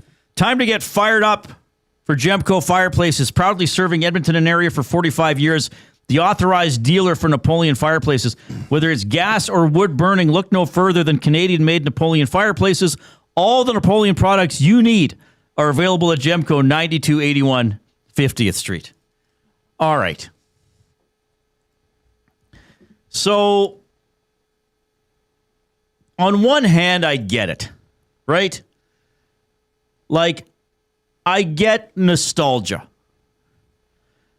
I get that a lot of times a current generation of younger people or younger adults, so maybe people 15 to 25, maybe even 30, look back about 30 years and think, oh, wasn't that cool? If only I'd grown up in that era. Like when in the early 90s, university, high school, like I knew a couple guys who were like obsessed with the Doors and Jim Morrison, right? Like, oh, wouldn't have that been cool? You know, things tend to go in cycles. To some extent, I get it. Like we've talked about vinyl coming back. Okay, I kind of get it. That's better. It's original quality, though. Yeah, I don't think it's as good as digital. I don't think it's as convenient, but there is something about holding an album and seeing the artwork, right? Like it's bigger than on your phone or even a CD. And a record player in itself is pretty cool. So I get that. But then I see this story last night on CTV that there's a resurgence with some people, like this would be a niche interest, but still, that there's an interest in VHS tapes. And what is possibly the appeal of a VHS tape? The quality is not as good as DVD or streaming. I mean, you might get the odd glitch in streaming, sure. they're not as convenient to have on your shelf and, file display as DVDs. And I mean, to me, this is a technology, and I love movies, and I had a lot of VHS tapes, and I did save some for posterity, but I'm not shopping VHS stores. I'm not shopping antique stores for VHS tapes. Why would somebody, like, if you're, Koob, how old are you? Like 21? 22, yes. You're 22 years of age. Benny's what, 17? Yeah, yes. What would you, are you, like, I can't even, this is like, what is going on? Do you even know what what is, I can't Video home system. This is not even, why could this possibly, and then there's, what is happening? This is me trying to wrap my mind around this trend. What is happening? Well, you talk about the convenience point of things where we have things digitally. Now it's going the other way. We don't want things to look convenient and take up less space. You know how like a coffee table has magazines and stuff like that? You can get a little VHS tape and get Star Wars on the VHS and put it on your coffee table. That's what I do at home. I have VHS So tapes. you're using it as a knickknack. Yeah, it's a little knickknack. It just looks cool. So you wouldn't actually, you yourself wouldn't actually watch the VHS tape. Oh God, no. But I think some people are buying these tapes to watch them. This goes along with it's so bad and off the beaten path that it's cool. Maybe. And it's good. Like that's why certain styles have come back, is because you want to you see that and you're like, oh, that's terrible. But that would be cool now, right? Like I using it as a piece of home decor though is an answer I didn't hear. Yeah, I did not expect that. That's what I do it for. I don't view them. I don't know why I would, because I mean they're probably all warped, the ones that I've bought anyway. But yeah, the quality isn't there, like you mentioned it. I don't know why people would do that. There's this guy online who's probably about maybe 28 years old or something. He lives out in the wilderness, quote unquote. Let's say he makes those videos where he's hanging out. He makes a cup of soup or something like that, and then he sits down and plays NHL 94 on his TV that has a static sound when you turn it on, and then he puts the VHS in, and it's Mighty Ducks. And it's actually the VHS tape. He's got to rewind it and everything like that. That's kind of cool. That's got some aura to it. There's that's a look the thing. for it. Okay. No. He just said it. It's got aura to it. Now, convenience, Reid, was the reason that technology progressed. Well, and better presentation. Sure. But that's now gone. They don't want that. And they being we want to look cool. We want to be cool. They want to know what it's like to press the rewind button and hear it. Oh, okay. And hear it go at the end. Right. Oh, it's done. It's done. Like that's and I don't. It's kind of cool. Like I have a 93 Chev. It's got a tape deck. I got two tapes. Oh, that's They're cool. both David Lee Roth. Single, not Van Halen. David Lee Roth. So California Girls is on there, and my daughters just can't stop pressing rewind forward and eject. Like it's fascinating to them. I guess. It's like a rotary phone would be. I've seen people now that you can plug a handheld phone into your USB of your cell phone, and you could talk on a physical phone piece. Oh wow! So it's just a thing. It's just a sign of the times. All right. Well, we'll keep an eye on this. I got a limerick here from the Big Uke. The night before the newest year, Happy New Year's for all to hear. Olympians now decided, some players slighted, still not working, time for a beer. Pretty good work from the Big U. Well done. All right. We will do for the final time in 2025. We're going to do it again in 2 days. The words of the day for Edmonton Public Library. They have an intellectual freedom campaign. Learn more about how EPL protects your freedom to read at intellectualfreedom.ca. The word of the day with Reid and Jay. Oh, I'm sorry. Did I break your concentration? What do they got to say? Say what again? Say what again? I dare you. Let's find out. English, do you speak it? Then you know what I'm saying. First word of the day, circumlocution. Oh, jeez. Circumlocution. I actually think I got a good stab at this. CircumLocution. Circumlocution. And I'm going to say, for the definition, that this is a roundabout way of speaking.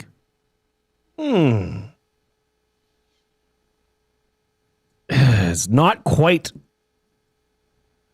Or speaking like around a topic without dealing with the heart of the matter.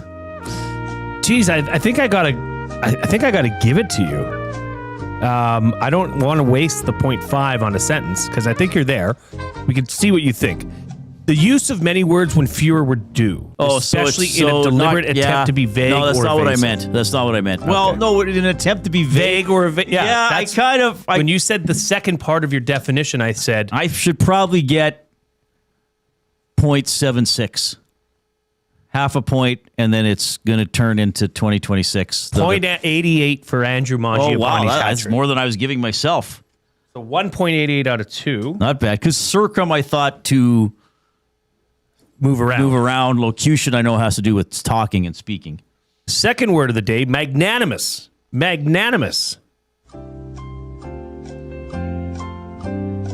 Oh, this is a word that I should know, and I always mess it up. Magnanimous.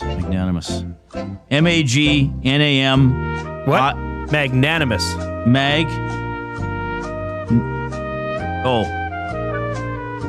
You know how to spell it. Say that again. Magnanimous. M-A-G-N-A-N-I-M-O-U-S. I wrote down M. Sorry. Thank you for giving me that. I hate this word because I know what this word means and I always forget. And I'll read this word in a book and I'll be like, what does that mean again? Does this mean generous?